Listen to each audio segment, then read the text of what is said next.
जय जगत गुरु, जय भारत। भाई और बहनों, कल होली का त्योहार है।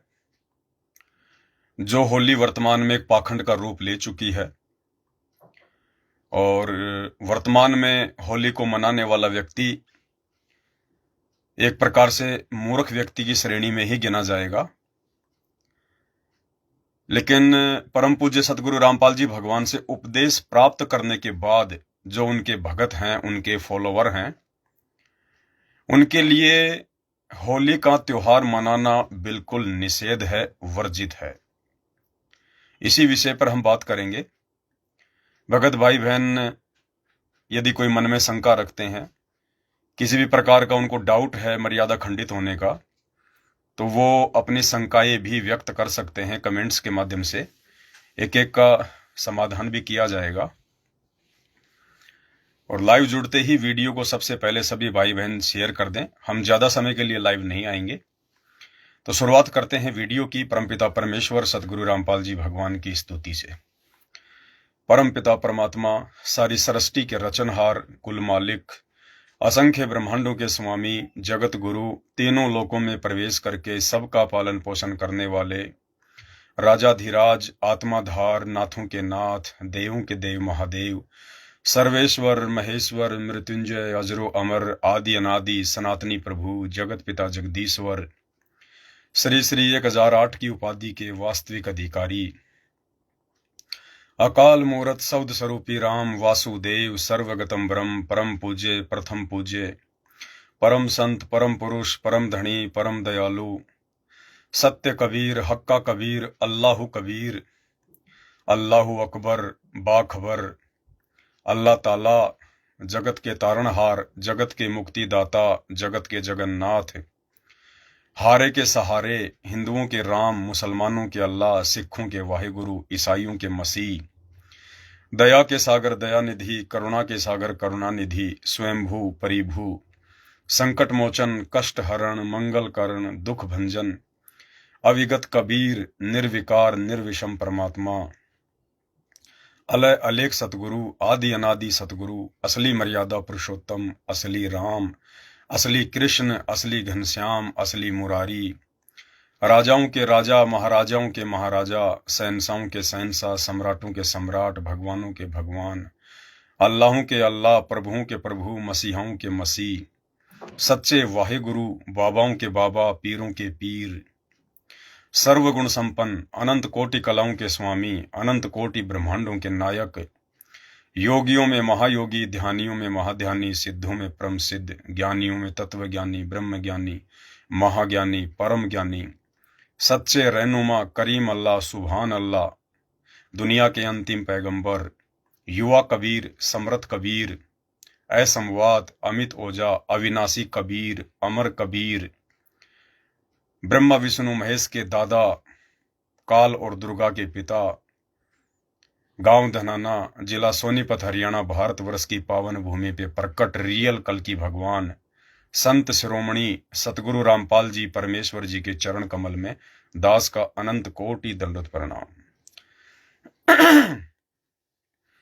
सत्साई भाई और बहनों,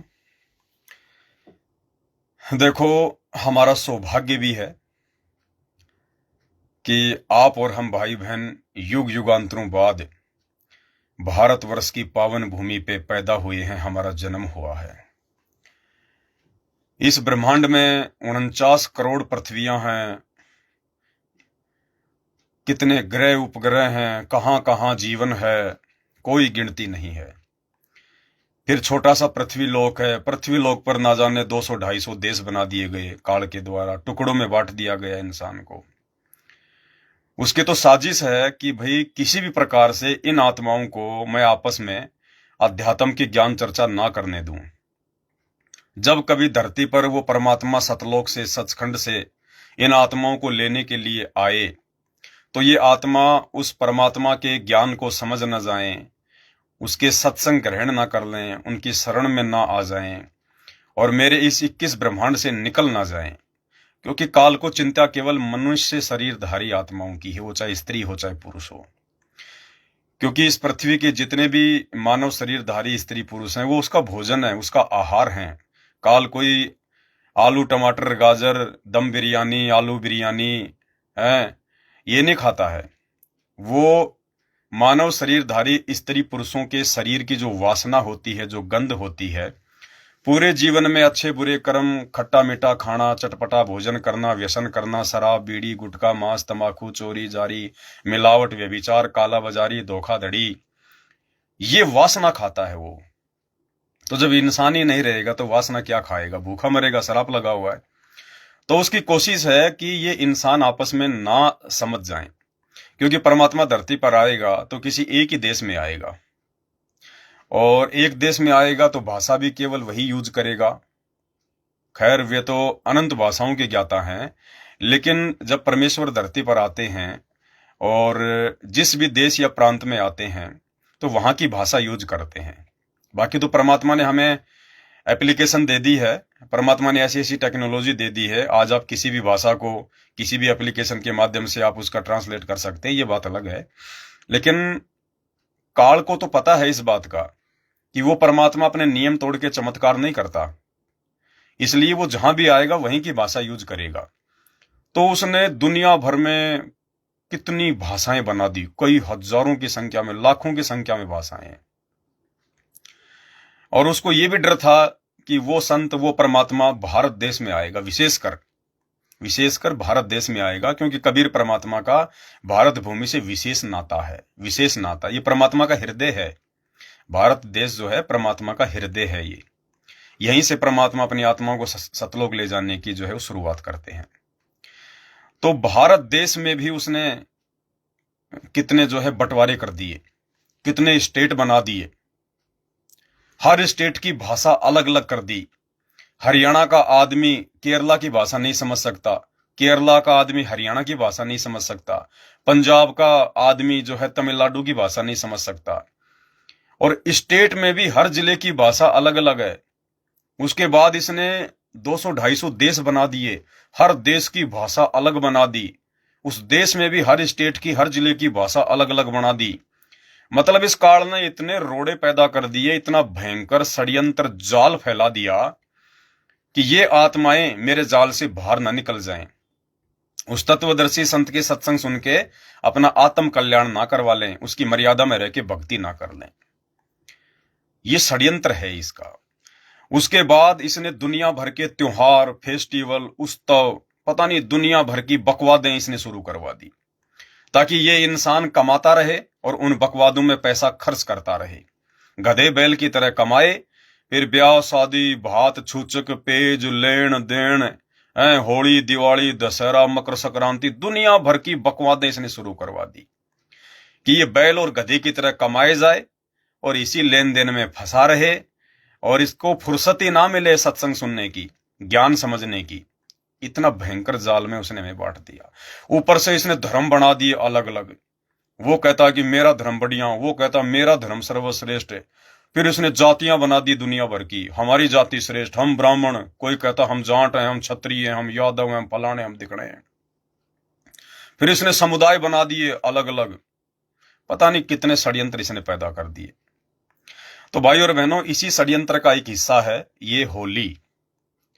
अब होली के बारे में हमारे 99% हिंदू भाई कुछ भी नहीं जानते, सिर्फ सांप वाली लकीर पीट रहे हैं, देखा देखी। और अब परमेश्वर सतगुरु रामपाल जी भगवान ने आके हमें जो यथार्थता बताई है, जो सच्चाई हमें बताई है, सृष्टि रचना का जो हमें ज्ञान दिया है, उसके बाद हमारी आंखें खुली हैं कि ये होली दिवाली, ये दशहरा, ये जात पात, ये देश धर्म, ये सब कुछ इस काल का षड्यंत्र है, केवल हमको आपस में बांट कर रखने के लिए।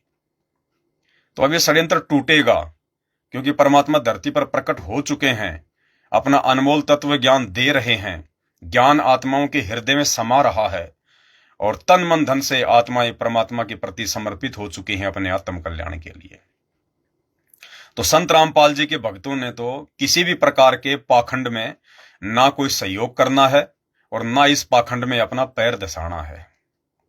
चाहे कोई भी त्योहार क्यों ना हो, किसी भी प्रकार का, हमारा त्योहार केवल एक ही है, जिस दिन इस कलयुग की बिचली पीढ़ी में हमारे परमात्मा कबीर साहेब, सतगुरु रामपाल जी भगवान, आप और हम आत्माओं के आत्म कल्याण के लिए, उद्धार के लिए, मोक्ष प्राप्त करवाने के लिए जो सशरीर प्रकट हुए हैं 8 सितंबर 1951 को, ये 8 सितंबर का दिन आप और हम सभी भगत आत्माओं के लिए ये खुशी का दिन है, ये त्योहार है।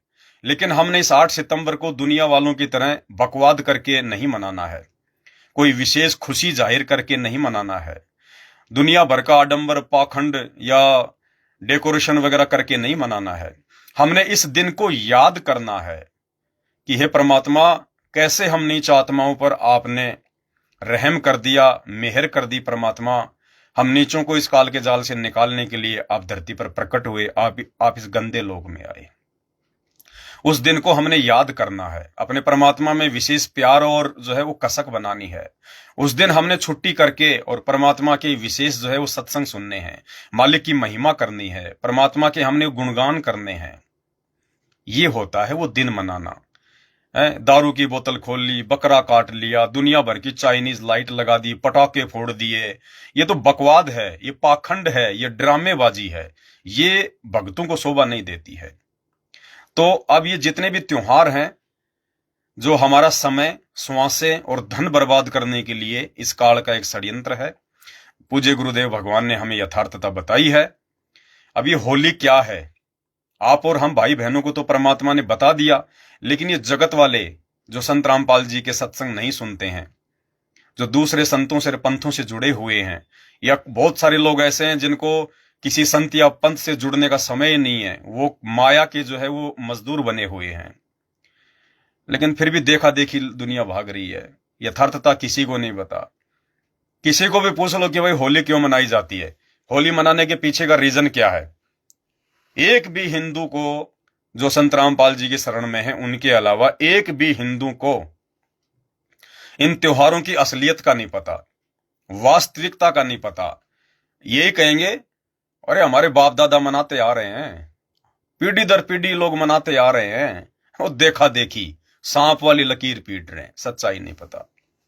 अब होली के दिन लोग देखो किस प्रकार से 36 प्रकार के पकवान बनाएंगे, दुनिया भर का जो ईंधन है वो जला देंगे, वातावरण में कितना धुआं फैला देंगे, उस धुएं से और उस आग की तपन से कितने सूक्ष्म जीव मरेंगे, कितने पापी बन रहे हैं लोग। फिर दूसरे दिन दुनिया भर का रंग रोगन, दुल्हंडी के नाम पे ना कोई शर्म ना कोई लिहाज, बेशर्मी की हद पार हो रखी है। दुनिया भर की शराब पिएंगे, बकरे काटेंगे उस त्योहार के नाम पे। इसी को पाखंड कहते हैं। अब यथार्थता परमात्मा ने बताई जो किसी भी हिंदू को नहीं पता। होली क्या है, होली कौन है? अब एक तरफ तो कहते हैं कि हम हिंदू हैं, और दूसरी तरफ राक्षस की पूजा कर रहे हैं। राक्षस के नाम पे ये त्योहार चल रहा है। अरे होलिका के नाम पर होली मनाई जाती है। होलिका कौन थी? होलिका त्रेता युग में हिरण्यकश्यप जो राक्षस था उसकी बहन थी। उस राक्षस की बहन राक्षसी का नाम था होलिका। उसके नाम पे तो हमारे हिंदू भाई बहन ये त्योहार मनाते हैं, खुशी मनाते हैं, और फिर कहते हैं हम ज्ञानी हैं, हम वेद शास्त्रों के ज्ञाता हैं, हम सनातनी हैं। अरे अगर तुम सनातनी हो तो भाई त्रेता युग से पहले सतयुग में होली नहीं मनाई जाती थी। तुम्हें पता होना चाहिए, सतयुग में ना कोई दिवाली मनाई जाती थी, ना कोई होली मनाई जाती थी। फिर काहे के सनातनी मेरे भाई, काहे के सनातनी? सनातनी वो होता है जो केवल उन्हीं चीजों को फॉलो करता है जो चीजें अविनाशी होती हैं, जो चीजें सृष्टि की शुरुआत से लेकर अंत तक रहेगी, उसको कहते हैं सनातनी। सनातनी यानी जो सबसे पहले भी था और सबसे लास्ट में भी रहेगा। तो सनातन कोई धर्म नहीं होता है, सनातन कोई त्योहार नहीं होता है, सनातन कोई संस्कृति नहीं होती है। धर्म, जातियां, ये संस्कृतियां, ये सब मर मिटती रहती हैं। सनातन और सनातनी केवल एक ही है, और वो है पूर्ण परमात्मा, परमेश्वर, अल्लाह, भगवान, गॉड, सब उसी के नाम है।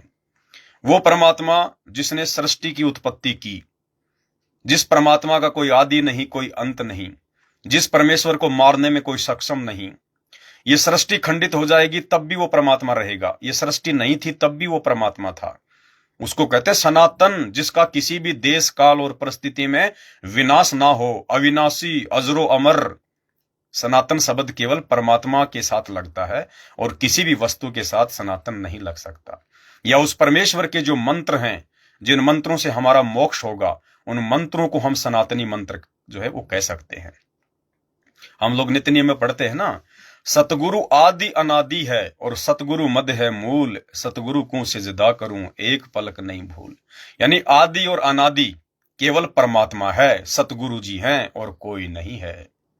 तो सनातनी कहने के अधिकारी केवल वर्तमान में कबीर परमेश्वर सतगुरु रामपाल जी भगवान है, जिनका ना तो किसी मां के गर्भ से जन्म होता है और ना जिनको मारने में इस सृष्टि में कोई सक्षम है।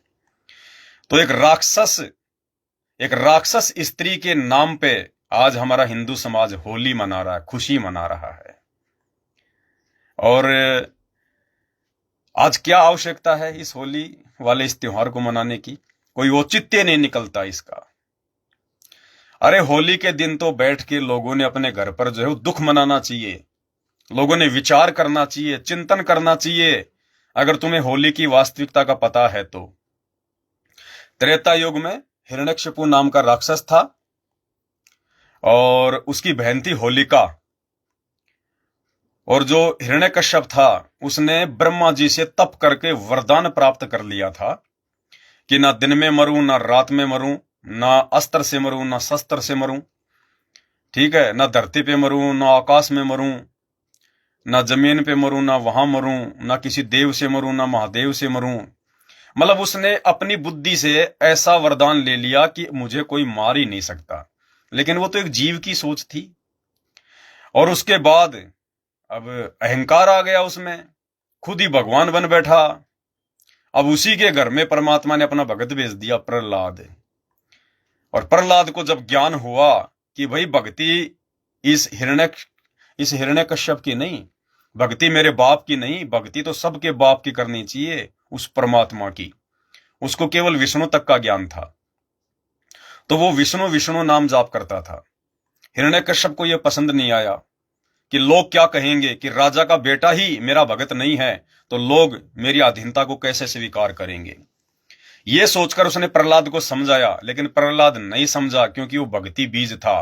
परमात्मा सतगुरु रामपाल जी भगवान का बच्चा था, उनका भगत था, युगों युगों से उनकी भक्ति करता हुआ आ रहा था। नहीं माना। 8-10 साल की उम्र थी, छोटा था, लेकिन पिछले संस्कार मजबूत थे, भक्ति बीज था। 84 प्रकार की यातनाएं सतगुरु रामपाल जी भगवान ने बताया कि 84 प्रकार की यातनाएं भगत प्रहलाद को छोटी सी उम्र में उसके पिता के द्वारा दी गई। कभी उसको पहाड़ से फिकवा दिया, कभी उसको सर्पों के बीच में डाल दिया, कभी जंगल में फिकवा दिया, कभी उसको तेल के कड़ाई में डाला। 84 प्रकार की यातना। लेकिन उस भगत का विश्वास डगमग नहीं हुआ। पिछला हंस था परमात्मा का, और हर मुसीबत के समय परमात्मा उसकी रक्षा करता था। गरम गरम तेल कढ़ाई में डालकर, जिसका फोड़ने हाइट भी आइडिया नहीं, उसको डाल दिया जाता था, लेकिन वो ठंडा मिलता। पहाड़ से नीचे गिरा दिया जाता, नीचे वो फूलों पे आके गिरता। सर्पों के बीच में डाल दिया जाता, धूप में सर्प अपने फन फैलाकर उसको छाया करते थे। ऐसी ऐसी 84 प्रकार की यातना उस भगत को दी गई। उसके बाद में जब हिरण्यकश्यप के पास में कोई ऑप्शन नहीं बचा, तो उसकी बहन होलिका, जिसको ब्रह्मा जी से एक चादर मिली हुई थी। अब 99% हिंदू तो ये भी नहीं जानते कि होलिका को वरदान प्राप्त था या होलिका को ब्रह्मा जी से कोई चादर प्राप्त थी। अब ये बात भी सतगुरु रामपाल जी भगवान ने आके बताई है। होलिका को कोई वरदान प्राप्त नहीं था ब्रह्मा जी से कि तू आग में नहीं जलेगी। नहीं, होलिका को ब्रह्मा जी ने एक चादर दी हुई थी कि ये चादर ओढ़कर अगर तू आग में बैठेगी तो तुझे आग नहीं जला पाएगी। जैसे आजकल जो अग्निशमन वाले जो कर्मचारी होते हैं, कहीं आग लग जाती है तो फायर प्रूफ जो सूट होता है वो पहन के वो लोग आग में जाते हैं। तो इसी प्रकार से, क्योंकि परमात्मा ने बताया कि यहाँ का जो ये स्वर्ग लोक है, वहां की जो विज्ञान है, वहां की जो टेक्नोलॉजी है, वो धरती से लाखों गुना उत्तम टेक्नोलॉजी है। हम ये ना सोचें कि हमने इंटरनेट बना लिए, मोबाइल बना लिए, हवाई जहाज बना लिए, हेलीकॉप्टर बना लिए, कि हम लोग बहुत ज्यादा ज्ञानी हैं। हमारी यहाँ की विज्ञान से लाखों गुना सुपीरियर विज्ञान जो है यहाँ की स्वर्ग लोक की है। कैसे? हमने यहाँ पे एरोप्लेन बना लिया। अब एरोप्लेन तो बना लिया, लेकिन उसको चलाने के लिए हमारे को पेट्रोलियम चाहिए, उसको चलाने के लिए इंजन चाहिए। कब उसका इंजन फेल हो जाए, ऊपर से गिर जाए, कोई भरोसा नहीं। कब उसमें कोई टेक्निकल फॉल्ट आ जाए, उसको जो है वो पायलट चाहिए। उसको नीचे उतारने के लिए जो है वो एयरपोर्ट चाहिए, उसका मेंटेनेंस रखना पड़ता है। और स्वर्ग का विमान क्या है? लंका का राजा रावण जब उसने स्वर्गलोक पे उसने चढ़ाई की, इंद्र को हराया, उस समय वो कुबेर का पुष्पक विमान छीन के लेके आया था। जिस पुष्पक विमान में राम रावण युद्ध के बाद में श्री रामचंद्र जी अपनी पत्नी सीता जी को बैठाकर अयोध्या लाए थे, वो देवताओं का पुष्पक विमान था। वो वहां की टेक्नोलॉजी से बना हुआ था, और उसमें ना कोई तेल डलता था, ना उसमें कोई इंजन था, ना उसको कोई एयरपोर्ट की जरूरत पड़ती थी। और उस विमान की एक खासियत थी, उसमें अगर आप 1 करोड़ लोग भी बैठा दोगे, फिर भी एक सीट हमेशा खाली रहती थी। ये उस विमान की खासियत थी। तो ये धरती तो 4th क्लास की चीज है, बिल्कुल 4th क्लास की। यहां से लाखों गुना उत्तम विज्ञान तो सतगुरु रामपाल जी भगवान ने यहाँ के जो है मतलब स्वर्ग लोक की बताई। और यहां के स्वर्ग से अरबों खरबों ज्यादा उत्तम सुपीरियर टेक्नोलॉजी विज्ञान सतलोक की है। सतलोक की है, सचखंड की विज्ञान है, जिसका तो वर्णन ही नहीं किया जा सकता। तो उसको वो चद्दर मिली हुई थी होलिका को। अब कोई ऑप्शन नहीं बचा उसके पास, तो कहते हैं विनाश कालीन विपरीत बुद्धि। होलिका ने अपने भाई हिरण्यकश्यप से कहा कि भाई ऐसा करते हैं, मेरे को ब्रह्मा जी से ये चद्दर मिली हुई है, और तू अपने राक्षसों को बोल के और बहुत सारी लकड़ियां इकट्ठी करवा, और मैं इसको बैला फुसला के, क्योंकि बच्चा था वो प्रहलाद, बोली मैं इसको बैला फुसला के मैं इसको लकड़ियों पे लेके बैठ जाऊंगी, और तू पीछे से आग लगवा देना, और ये आग में जल के भस्म हो जाएगा। तो हिरण्यकश्यप को बड़ा अच्छा आइडिया लगा। ऐसा ही किया गया। लकड़ियां तैयार करवा दी बहुत ऊंची, क्योंकि त्रेता युग में 80-80, 90-90 फुट के तो स्त्री और पुरुष हुआ करते थे। तो बहुत सारी लकड़ियां जो है सेट करवा दी गई। अब होलिका ने क्या किया, प्रहलाद को बैला फुसला के और बोला बेटा चल, बोले वहां बैठेंगे, सबसे ऊपर दिखाई देंगे अपन, सबसे ऊपर। और बोला देख घबराना मत, देख मैं भी तो बैठी हूं यहाँ पे, कुछ नहीं बिगड़ेगा अपना, मैं भी तो बैठी हूं तेरे साथ में। तो खुद ने तो उसने चद्दर ओढ़ ली और प्रहलाद को उस चद्दर के बाहर अपनी गोद में लेके बैठ गई। उधर से राक्षसों ने आग लगा दी। अब आग लगने के बाद, अब वो तो परमात्मा का बच्चा था, उसका कौन क्या बिगाड़ सकता था? है? परमात्मा कहते हैं कहे कबीर शरण गह मेरी, हो रक्षा जल थल की। और हम रोज पढ़ते हैं असुर निकंदन रामायणी में। भाई और बहनों, ये भगवान वही है जो त्रेता युग में नरसिंह रूप धारण करके आया था, जो सतयुग में वामदेव के नाम से आया था। ये वही परमात्मा है जिसने सारी सृष्टि रची है। वही परमेश्वर आज सतगुरु रामपाल जी भगवान के रूप में, आप और हमारा सौभाग्य कि हमारे पूज्य गुरुदेव जी के रूप में धरती पर प्रकट हैं। तो इस परमेश्वर की शक्ति आज भी वही है, इस परमेश्वर की सामर्थ्यता आज भी वही है। बस कमी है तो आप और हमारी। हम किस दिन उनके नियम और मर्यादाओं में खरे उतरेंगे, उसके बाद देखना खड़े खड़े चमत्कार, खड़े खड़े चमत्कार। तो ये परमेश्वर आज भी सब कुछ करने को तैयार है। ऐसा नहीं है कि इन्होंने केवल जो है प्रहलाद को ही अग्नि से बचाया, नहीं, ये परमेश्वर तो पूरी दुनिया को बचा सकता है, लेकिन उसके लिए उसकी मर्यादाओं में आना पड़ेगा, उसकी शरण में आना पड़ेगा, नियम में रह के भक्ति करनी पड़ेगी। और आप और हम जो उनकी शरण में आ चुके हैं, चंद आत्माएं, अरबों खरबों में से चंद आत्माएं जो सतगुरु रामपाल जी भगवान के शिष्य और शिष्याएं बन चुके हैं, उनकी शरण में आ चुके हैं, और यदि पूर्णतया मर्यादा में रह के उन्हीं को कबीर परमात्मा मान के भक्ति करेंगे, तो परमेश्वर हमारी हर जगह रक्षा करेंगे। जल में, थल में, नभ में, गोलियों से, मिसाइल से, परमाणु बम से, धोखाधड़ी से, वशीकरण से, जंतर तंत्र से, मंत्र से, अग्नि से, हर प्रकार से परमात्मा रक्षा करेगा। और गुप्त रूप में परमात्मा हमारी रक्षा करता भी है, हमें तो पता भी नहीं चलता। परमात्मा कहते हैं गुप्त रूप में सब काम सार दे, जो भी विपदा आने पड़े। आप और हम नीचों को तो सतगुरु रामपाल जी भगवान महसूस भी नहीं होने देते हैं, ऐसी ऐसी आपत्ति हमारी टाल देते हैं, और फिर भी हम उनको शिकायत करते हैं कि गुरुजी ऐसा क्यों हो गया। तो ये हमारी मूर्खता है। तो असुर निकंदन रमणी के लास्ट में जो रक्षा मंत्र लिखा हुआ है, वो रक्षा मंत्र का मतलब वो ऐसा नहीं है कि हम उस मंत्र को बोलेंगे लास्ट वाले को तो हमारी रक्षा हो जाएगी, नहीं।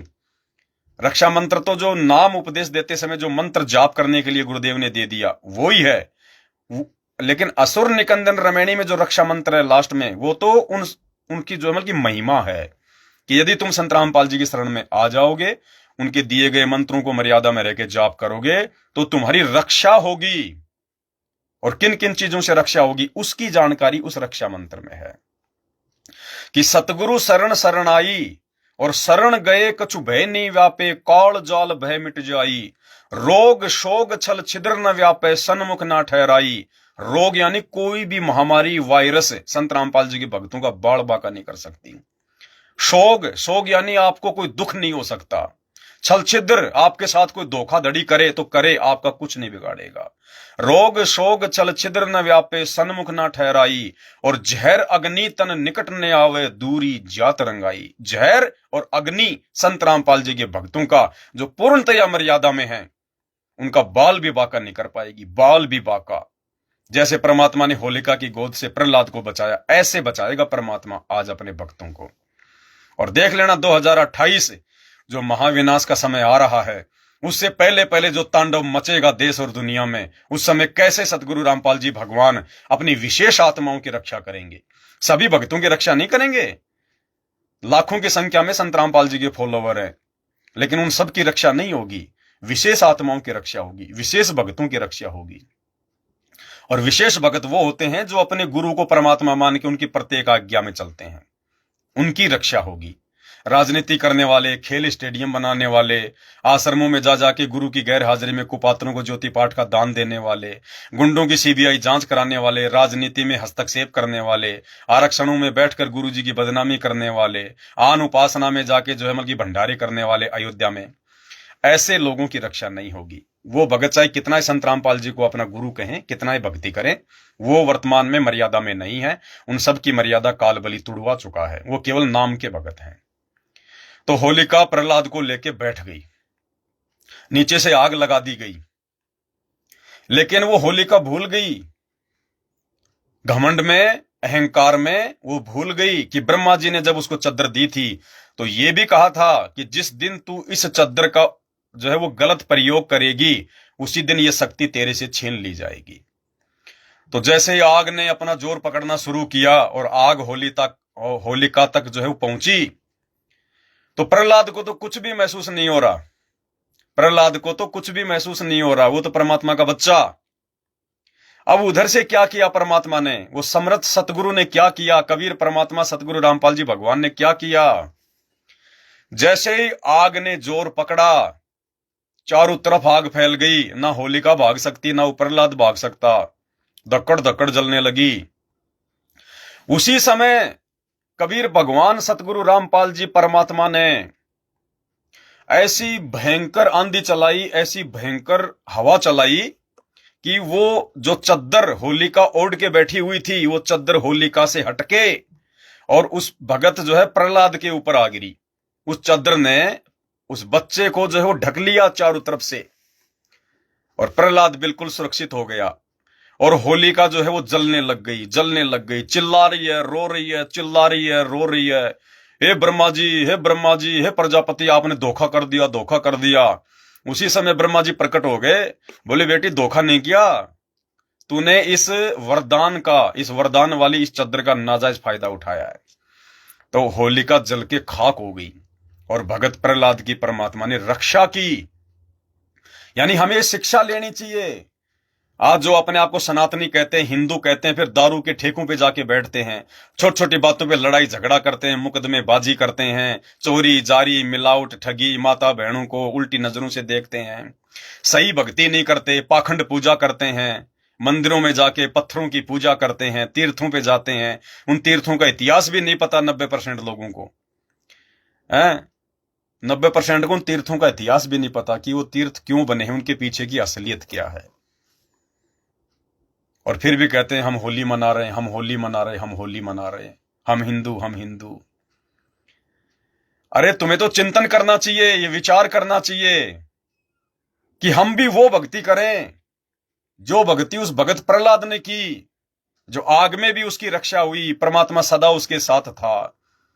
आप लोगों ने विचार करना चाहिए कि होली मनाते मनाते हम क्यों मर रहे हैं। आए दिन लोग एक्सीडेंट में मर रहे हैं, हॉस्पिटल जो है भरे पड़े हैं, दुनिया भर के रोगों में जो है दुनिया जो है वो घिरी हुई है। फिर क्यों नहीं विचार करते भाई? अगर तुम सनातनी हो, और प्रहलाद भी अगर सनातनी था, क्योंकि मुसलमानों के त्योहार तो हिंदू मनाता नहीं, ना मुसलमान को हिंदू के मनाते, तो तुम सनातनी, तुम्हारे ये त्योहार भी सनातनी, तो भगत प्रहलाद की आग में रक्षा कैसे होगी? तुम्हारी क्यों नहीं हो रही आज आग में रक्षा? तुम लोग क्यों मर रहे हो भाई? मध्य प्रदेश के हरदा में वो पटाखा फैक्ट्री में आग लग गई, कितने लोग मारे गए, क्यों रक्षा नहीं करी भगवान ने? वो भी तो होली मनाते हैं। दिल्ली की पेंट फैक्ट्री में आग लग गई, कितने लोग जो है वो जिंदा जल गए, अरे क्यों नहीं बचाया भगवान ने? भगत प्रहलाद को भी तो आग में बचाया था। अभी थोड़े दिन पहले हरियाणा के रेवाड़ी में कोई बॉयलर फटने से 30-35 लोग जो है वो जिंदा जल गए, अरे क्यों नहीं बचाया भगवान ने? उत्तर प्रदेश के लखीमपुर में बारातियों से भरी हुई बस हाई टेंशन लाइट से टकरा के जल गई, 40 जो बाराती थी वो जिंदा जल गए उस बस में। क्यों भाई? तुम्हारी रक्षा भगवान क्यों नहीं कर रहा जब प्रहलाद की रक्षा की थी उसने? प्रहलाद भी तो सनातनी था, तुम भी तो सनातनी हो। है ये सीखना चाहिए, विचार करना चाहिए, लेकिन उल्टा पाखंड में पाव दे रहे हैं, उल्टा पाखंड में धस रहे हैं। अरे ये त्योहार तो नहीं मनाना चाहिए, जबकि जो व्यक्ति होली का त्योहार मनाता है उस व्यक्ति का विरोध करना चाहिए, उस व्यक्ति का विरोध करना चाहिए जो व्यक्ति होली मनाता है, जो व्यक्ति लकड़ियां इकट्ठी करके जगह जगह जो है, कहीं भी रोड पे, कहीं भी गांव में इतना सारा जो ईंधन है जो उसको वेस्ट कर रहे हैं, उन लोगों का विरोध करना चाहिए। अरे तुम तो उल्टा काम कर रहे हो। अरे तुम्हारे द्वारा वर्तमान में लकड़ियां इकट्ठी करके होली मनाने का मतलब है तुम तो इस बात के समर्थन में हो कि होलिका ने जो किया भगत प्रहलाद को जलाने के लिए बहुत अच्छा किया, बहुत अच्छा किया। अरे तुम तो जो है मतलब खुशी मना रहे हो। एक परमात्मा का भगत है, एक प्रहलाद है, उसकी तो बेचारी की उस दिन जान पे आफत आई पड़ी थी, उसको तो मारने का जो है षड्यंत्र जो है किया जा रहा था होली के माध्यम से, आग के माध्यम से।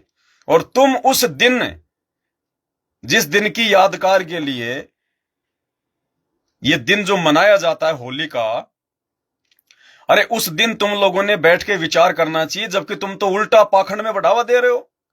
हैं? तुम तो उस प्रहलाद को जो मारने का जो षड्यंत्र जो रचा गया था, तुम तो उसका समर्थन कर रहे हो। तुम तो समर्थन कर रहे हो उसका कि बहुत अच्छा किया, बहुत अच्छा किया, होलिका ने तो एक ही प्रहलाद जलाया था, अब हम लाखों प्रहलाद जलाएंगे, लाखों प्रहलाद जलाएंगे।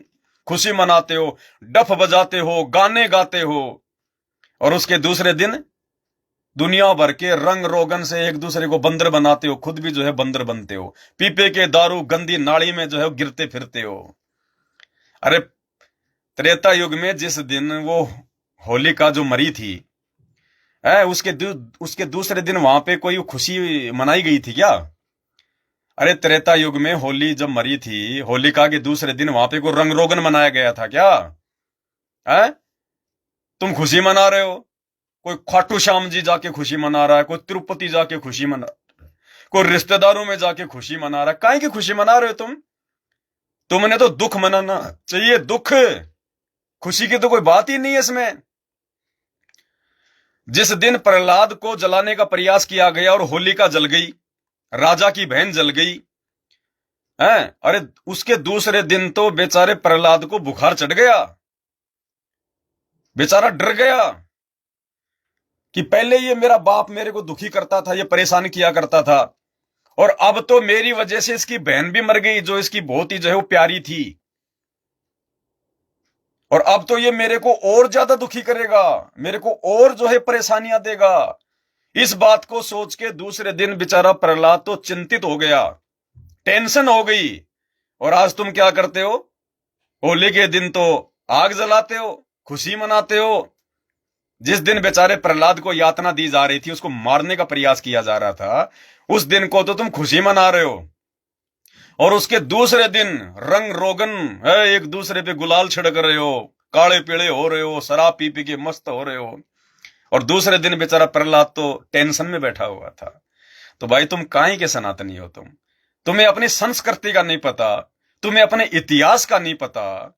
जो त्योहार तुम लोग मना रहे हो, उन त्योहारों के पीछे की हकीकत तुम्हें नहीं पता, और फिर भी दम भरते हो कि हम सनातनी, हम सनातनी, हम सच्चे हिंदू, हम सच्चे हिंदू। काहे के सच्चे हिंदू? इस त्योहार का तो विरोध करना चाहिए। और ये त्योहार ज्यादा दिन का नहीं है। कोई भी त्योहार, एक अकेले हिंदुओं के त्योहार की बात नहीं कर रहा मैं। हिंदू, मुस्लिम, सिख, ईसाई, यहूदी, फारसी, मंगोली, जैनी, जो भी है, ये जितने भी त्योहार हैं जो पूरे विश्व में, ये सारे के सारे त्योहार सिर्फ 2028 तक। 2028 के बाद कोई फूकेगा भी नहीं इनको, फूकेगा भी नहीं कोई इनको। ये दुनिया की सारी बकवादें बंद हो जाएंगी 2028 के बाद। ये क्रिकेट के गेम खेलना बिल्कुल सत्यानाश हो जाएगा, बंद, खत्म। दुनिया भर की राजनीतिक पार्टियां बंद, बंद, खत्म। ये बॉलीवुड की ये गंदगी, फिल्में, धारावाहिक, सीरियल, नाटक, सब बंद, खत्म, नामो निशान मिट जाएगा। सिर्फ भक्ति चलेगी 2028 के बाद में, भक्ति। और भक्ति भी केवल जो संत रामपाल जी बताएंगे, क्योंकि 2028 इन 4 वर्षों के अंदर अंदर दुनिया वालों को अपनी औकात का पता चल जाएगा। किस बात को लेके ये लोग चांद पर पहुंच रहे हैं, किस बात को लेके घमंड है, किस बात को लेके अहंकार है। अनाज के दाने दाने को तरस जाएंगे। दुनिया भर से आपत्तियां घेरेंगी आके, प्राकृतिक आपत्तियां, मानव निर्मित आपत्तियां। इंसान को अपनी औकात याद आ जाएगी, घुटनों पे आ जाएगा इंसान। बहुत थोड़ी जनसंख्या रह जाएगी पूरे विश्व की, और उसके बाद जो धार्मिक आत्माएं होंगी केवल वही शेष रहेंगी। और दोबारा से इस कलयुग में सतयुग की शुरुआत होगी, सतयुग की, क्योंकि ये युग परिवर्तन का समय है।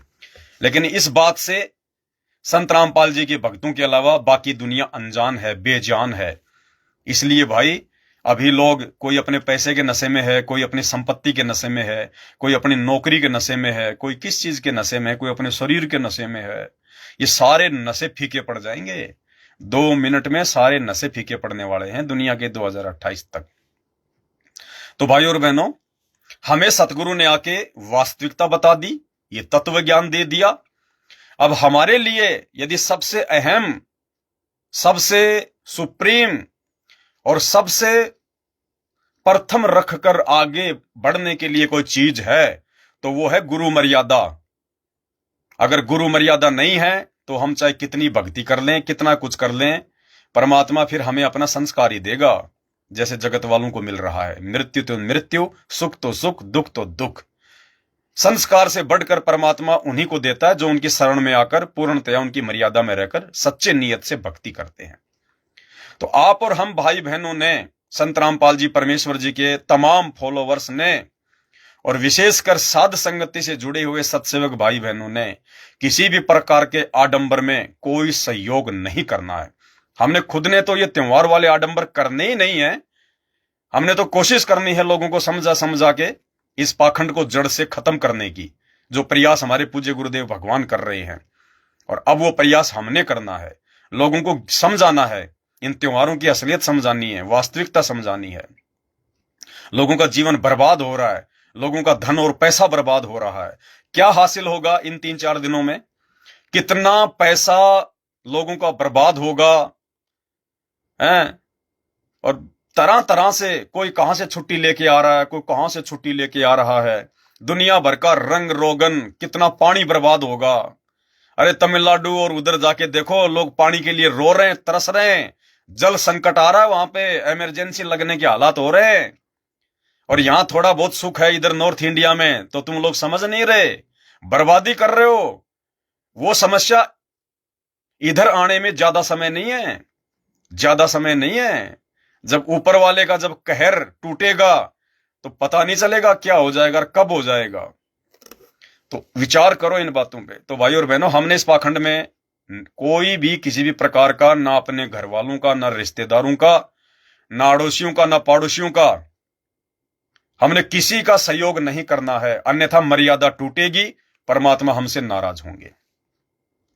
अब कुछ एक भगत भाई बहनों के कुछ कमेंट्स आए थे दिन में, इसीलिए दास अचानक से लाइव आया था कि भगत जी थोड़ा सॉल्यूशन बताओ, हम कैसे जो है वो बचें। क्योंकि जो नए नए भगत भाई बहन है, अब नाम लेते ही तो सारा ज्ञान हो नहीं जाता।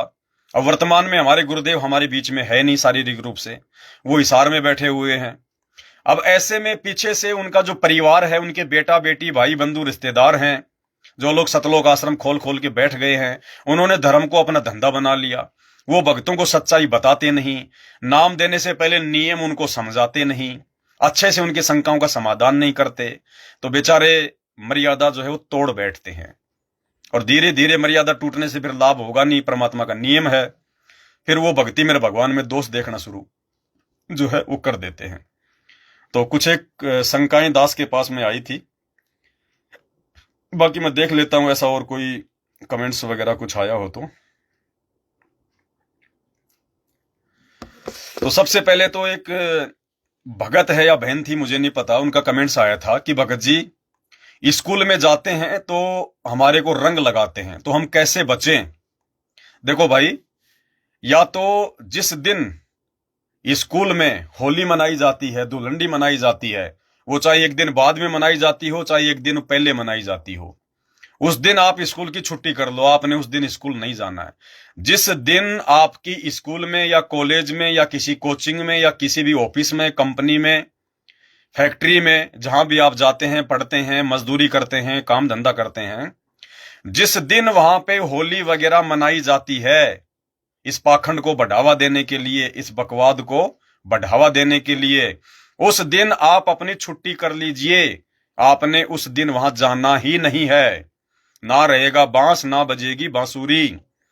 और किसी कारण से आपको जाना भी पड़ जाए तो आपने उन लोगों से दूर ही रहना है। उन लोगों को बता दीजिए कि भाई देखो, हम कोई रंग वांग नहीं लगवाते हैं, आप हमें रंग ना लगाइएगा।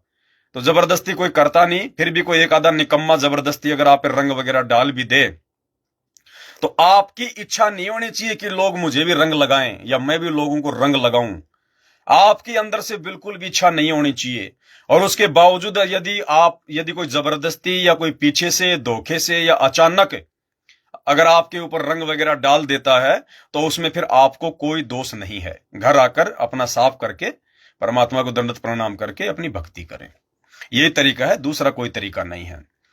जितने भी भगत भाई बहन किसी ऑफिस में काम करते हैं, किसी फैक्ट्री में काम करते हैं, कोई सिक्योरिटी गार्ड की नौकरी करता है, आपने इस दिन उस कंपनी से, उस फैक्ट्री से अगर आपको 1 करोड़ रुपए का भी कोई इनाम दिया जाता है, आपने बिल्कुल भी स्वीकार नहीं करना है। बिल्कुल भी स्वीकार नहीं करना आपने। यदि कोई गिफ्ट आपको दिया जाता है, भले आपको BMW गाड़ी क्यों नहीं दी जाए, भले आपको रोल्स रॉयल गाड़ी क्यों ना दी जाए, जो कि 8-10 जो है करोड़ की आती है, आपने थूकना भी नहीं है। इंद्रदा राज कागदा बिष्टा ना भोगा इंद्राणी नू। आप बोल दीजिए भाई साहब मैं यहां जॉब करता हूं, उसके बदले आप मेरे को मेरी जो तनख्वाह बनती है वो आप मुझे दे रहे हैं, बस इससे ज्यादा मुझे कुछ नहीं चाहिए। हमने इन पाखंडों से हटना पड़ेगा भाई और बहनों। दुनिया की बेगार को अपने घर में रखने से हमने जो है बचना पड़ेगा, बाहर चढ़ेगा। हाँ, यदि आपको कोई बोनस दिया जाता है, कोई जो है वो इंक्रीमेंट दिया जाता है, आपकी पोस्ट को बढ़ाया जाता है, तो वो लेने में कोई दिक्कत नहीं है। लेकिन आपकी अंदर से इच्छा नहीं होनी चाहिए कि मेरे को सुपरवाइजर से मैनेजर बनाया जाए, मैनेजर से मेरे को जो है और जो है बड़ा कोई अधिकारी बनाया जाए, या फिर मेरे को उस त्योहार के दिन मेरे को कम से कम 5-10 हजार रुपए तो मिलने चाहिए। आपकी अंदर से, यदि आप भगत हैं संत रामपाल जी के, जहां भी जॉब करते हैं, छोटी या बड़ी, आपकी अपने अंदर से किसी भी प्रकार की कोई भी अनैच्छिक डिमांड नहीं होनी चाहिए आपकी सैलरी के अलावा, कि मुझे कोई गिफ्ट मिलना चाहिए, मुझे कोई इंक्रीमेंट मिलना चाहिए, मुझे कोई बोनस मिलना चाहिए। नहीं, बिल्कुल भी नहीं। तो इन बातों का आपने विशेष तौर पर ध्यान रखना है। यानी उन लोगों को भी ये विचार करने के लिए आपने विवश करना चाहिए कि यार एक तरफ तो मेरी फैक्ट्री में अन्य जो लेबर हैं, जो लोग जो काम करते हैं, जो कारीगर हैं, वो तो 10-15 दिन पहले हाय हाय करने लग जाते हैं, हाय हाय करने लग जाते हैं। सर अब की बार क्या दोगे, सर पिछली बार तो आपने जो है वो दिया था, अब की बार आप हमें क्या दोगे। उनके अंदर जो है इच्छाएं आनी शुरू हो जाती हैं कि पिछली बार तो होली पे दिवाली पे हजार हजार रुपए दिए थे, अब की बार कम से कम 2-2 हजार तो देंगे। नहीं, ये भगत की बिल्कुल भी इच्छा नहीं होनी चाहिए, बिल्कुल भी।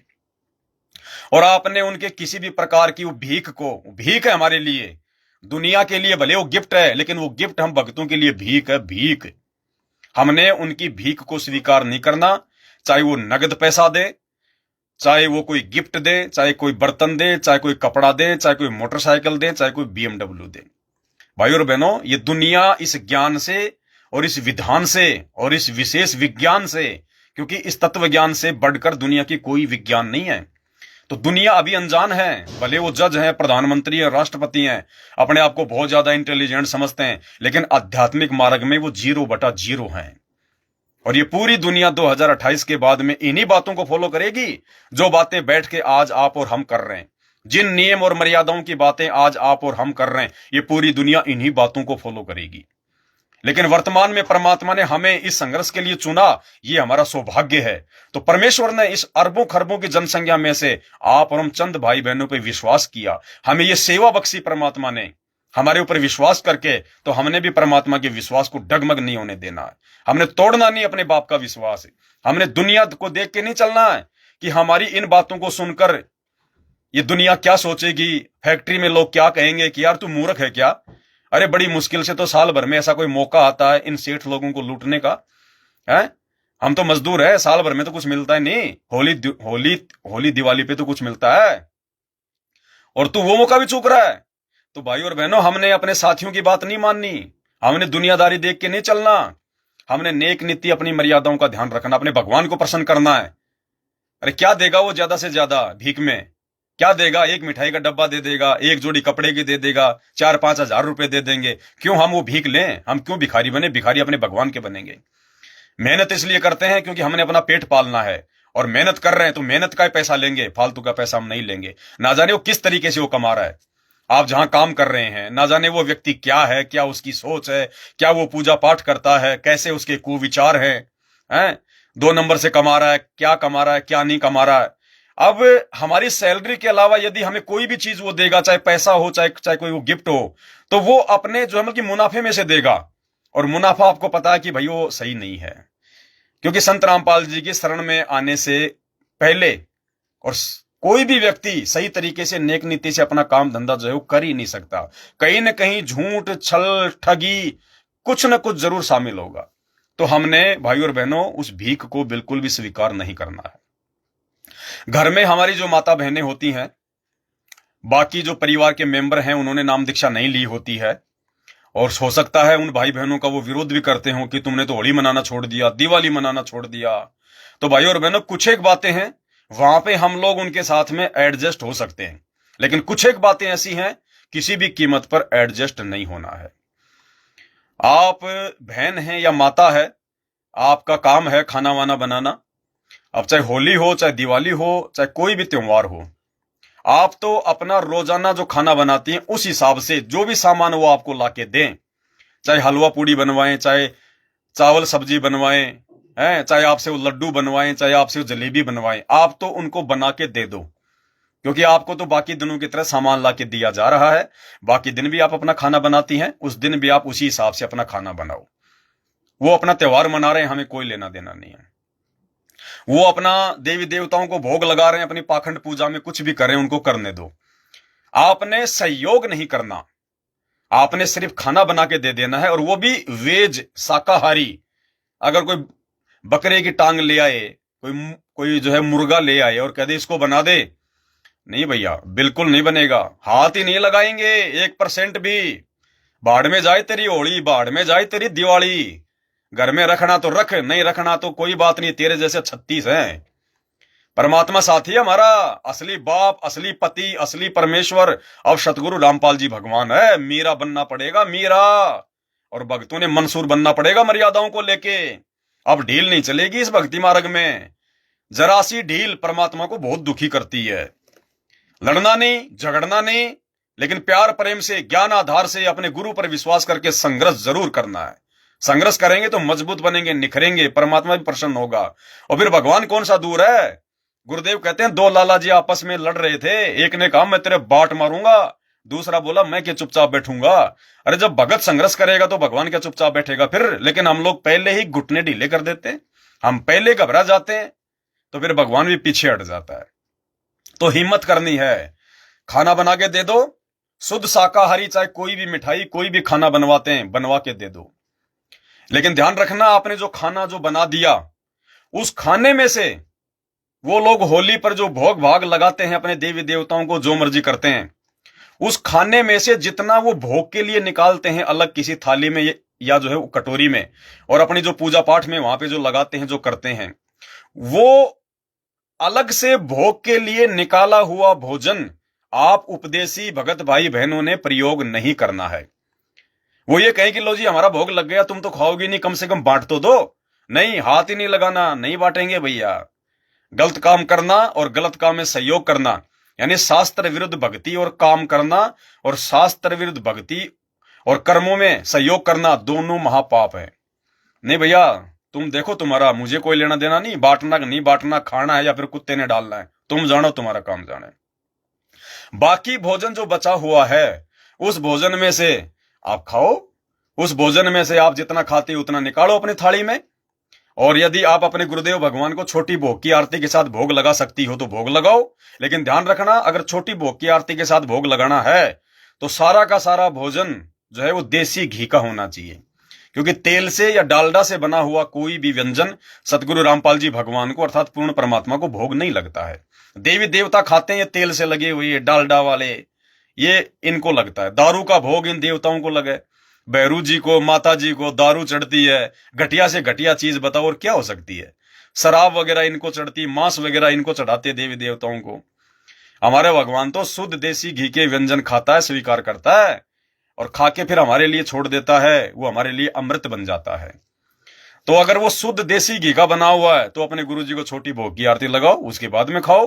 अन्यथा अगर कोई तेल वाल का है या वैसे है तो आप जी अपनी, परमात्मा ने जो बता रखा है, खाना खाने से पहले अन्नदेव की छोटी आरती और खाना खाने के बाद में अन्नदेव की बड़ी आरती, बस उस हिसाब से अपना खाना खाना है।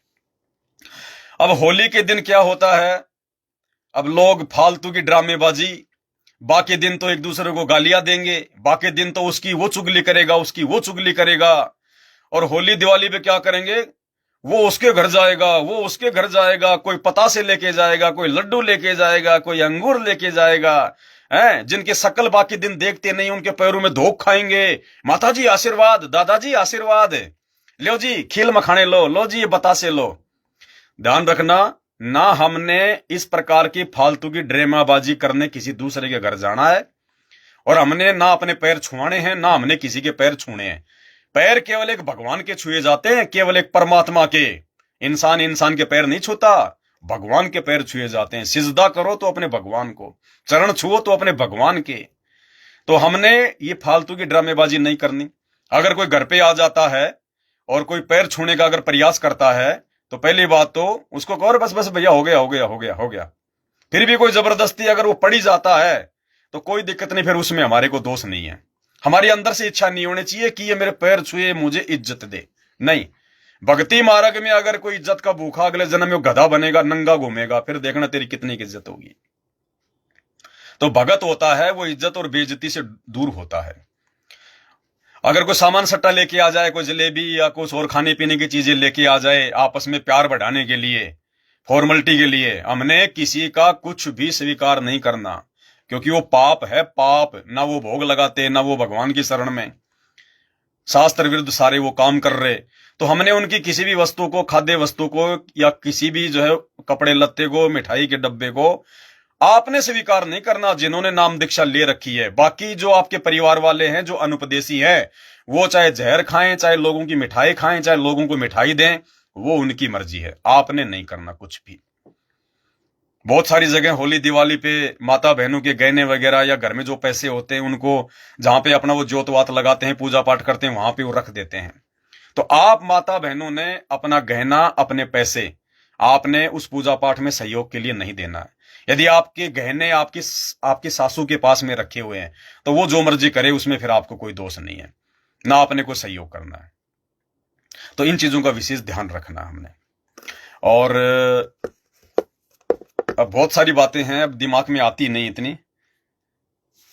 अब आप देखता हूं अगर कोई कमेंट्स आया होगा तो संबंधित मेरे पास में।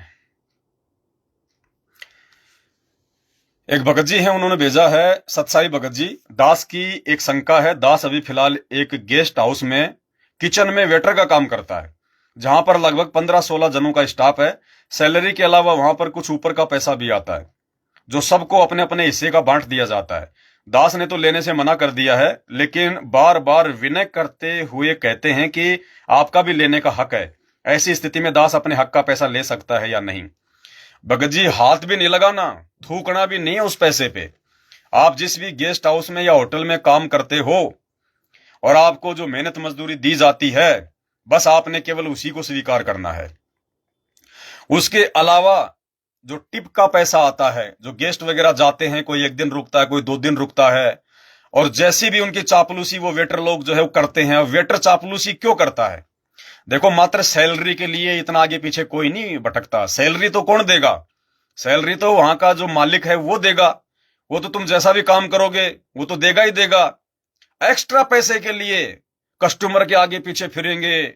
Sir, yes sir, yes yes sir, sir yes yes. मतलब जैसे कोई देवता आ गया हो नीचे उतर के। अपने माँ बाप की भी जिंदगी में कभी उन वेटरों ने इतनी चापलूसी नहीं करी होगी।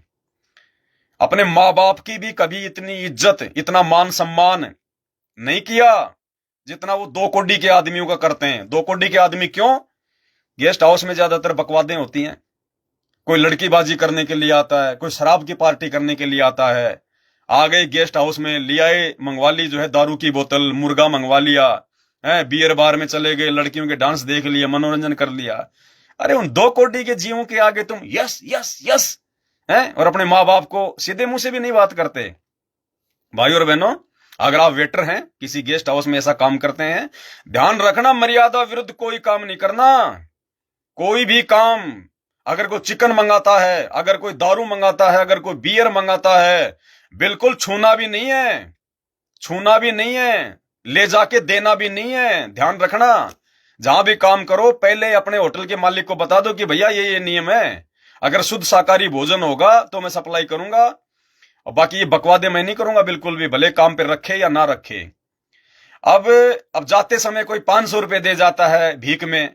अंग्रेजी का शब्द है टिप, और वैसे मतलब शुद्ध भाषा में क्या बोलते हैं उसको? भीख। भीख। तो कोई 100 रुपए की भीख दे जाता है, कोई 1000 रुपए की भीख दे जाता है। 1000 रुपए तो बहुत कम होते हैं, कोई 500 रुपए की भीख दे जाएगा। अब वो भीख इकट्ठी हो जाती है महीने भर में, 10,000, 20,000, 50,000। और उसके बाद में फिर जितने भी वेटर वहां काम करते हैं वो सब आपस में उसको बांट लेते हैं। अगर आप भगत हैं, संत रामपाल जी के शिष्य हैं, तो भाई आपने उस भीख में से आपका जो हिस्सा बनता है आपने बिल्कुल भी स्वीकार नहीं करना है। 1 रुपया भी नहीं लेना, 1 रुपया ही नहीं लेना आपने।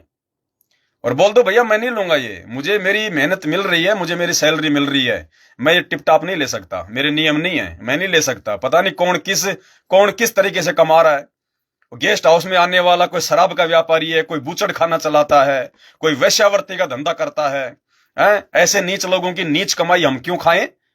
कहते हैं जैसा खाओगे अन्न फिर वैसा होगा मन। इसीलिए तो लोगों के आचार विचार सब जो है बर्बाद हो चुके हैं। जैसा पियोगे पानी वैसी होगी वाणी।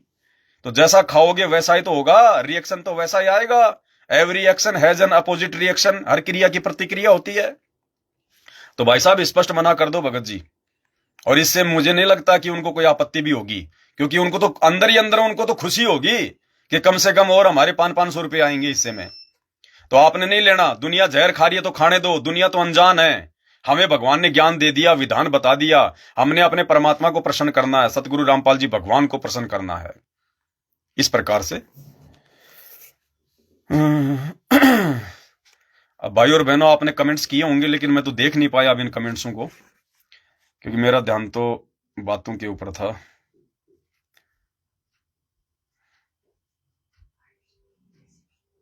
अरे कोई कमेंट्स आया क्या?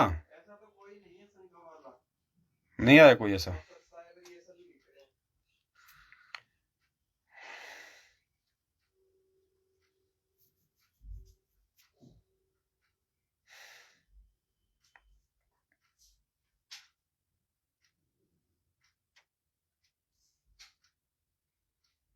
चला देगा। नहीं नहीं रहने दो। लाइट चली गई। एक क्या है, बहन जी का ऑडियो है कि सुन लेते हैं क्या? की जयबंदी छोड़ के लौट, सतगुरुदेव की जयबंदी छोड़ के लौट कोई और न की। भाई दासी ये पूछना चाहती है कि जैसे संध्या जो शाम को भोग लगाया जाता है परमात्मा को, तो दासी क्या 5 से 6 के बीच भोग लगा सकती है? मतलब ये समय उचित है? बहन जी कह रही है कि शाम के समय 5 से 6 के बीच में परमात्मा को भोग लगा सकते हैं क्या? तो कोई बात नहीं बहन जी, शाम को 5 से 6 के बीच में भी भोग लगा सकती हो। अगर आपकी मजबूरी है कोई ऐसी कि आप जी 7 या 8 बजे के बीच में भोग नहीं लगा सकती हो।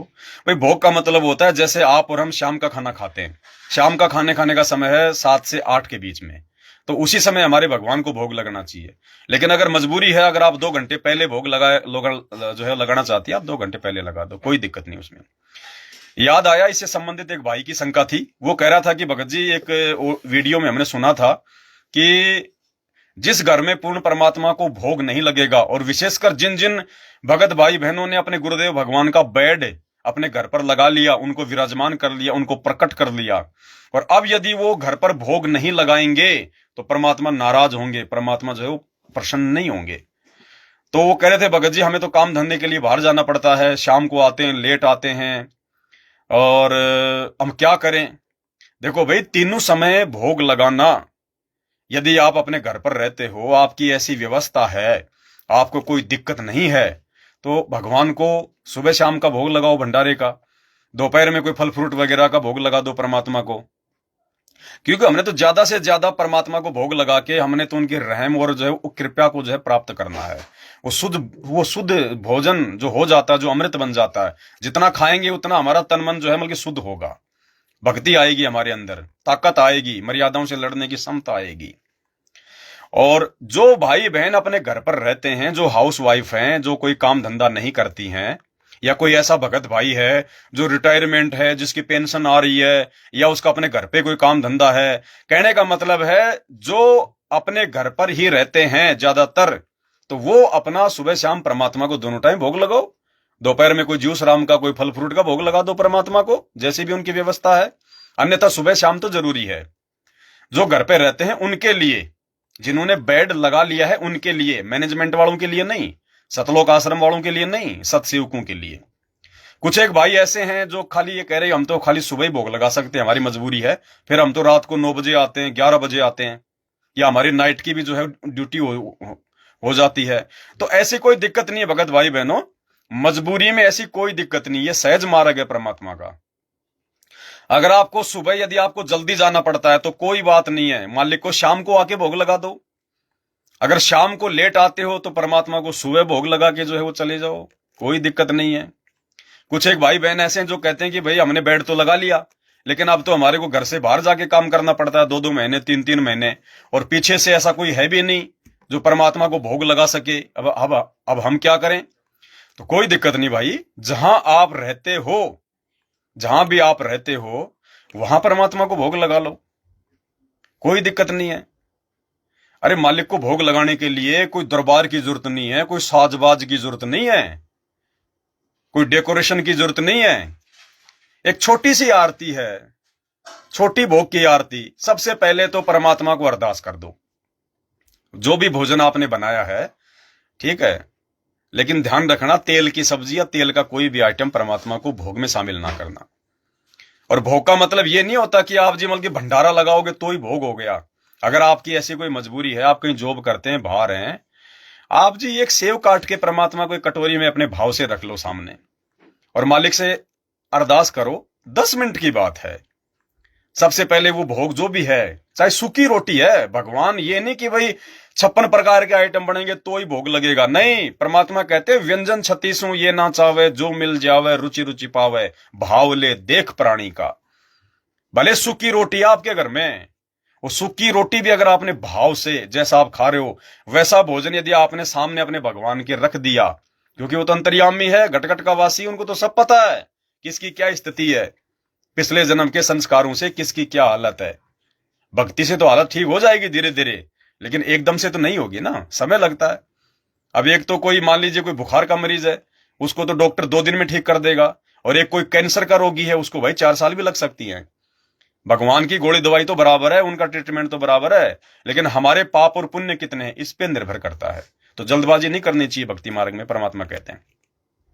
तो जो भी आपके घर में है वो भगवान के सामने रख दो और भगवान से अरदास करो कि हे परमपिता परमात्मा, सर्व सृष्टि रचनहार कबीर परमात्मा सतगुरु रामपाल जी भगवान, आप जी का भोग प्रसाद तैयार है। आप अपनी पवित्र रसना से इसे पवित्र करने की कृपा करें। हे परमेश्वर, भोग प्रसाद बनाते समय, लगाते समय या भोग की आरती बोलते समय हम नीचों से यदि कोई त्रुटि हो तो परमात्मा हम नीचों को तुच्छ प्राणी जानकर अक्षमा करना, अक्षमा करना, अक्षमा करना। उसके बाद में मंगलाचरण बोल दो, गरीब नमो नमो सतपुरुष को, 2-2.5 मिनट का है। उसके बाद में मालिक का शब्द बोल दो 5-7 मिनट का, आज लग्या साहिब को भोग दीन के टुकड़े पानी का, कोई जग्या पुरबला भाग।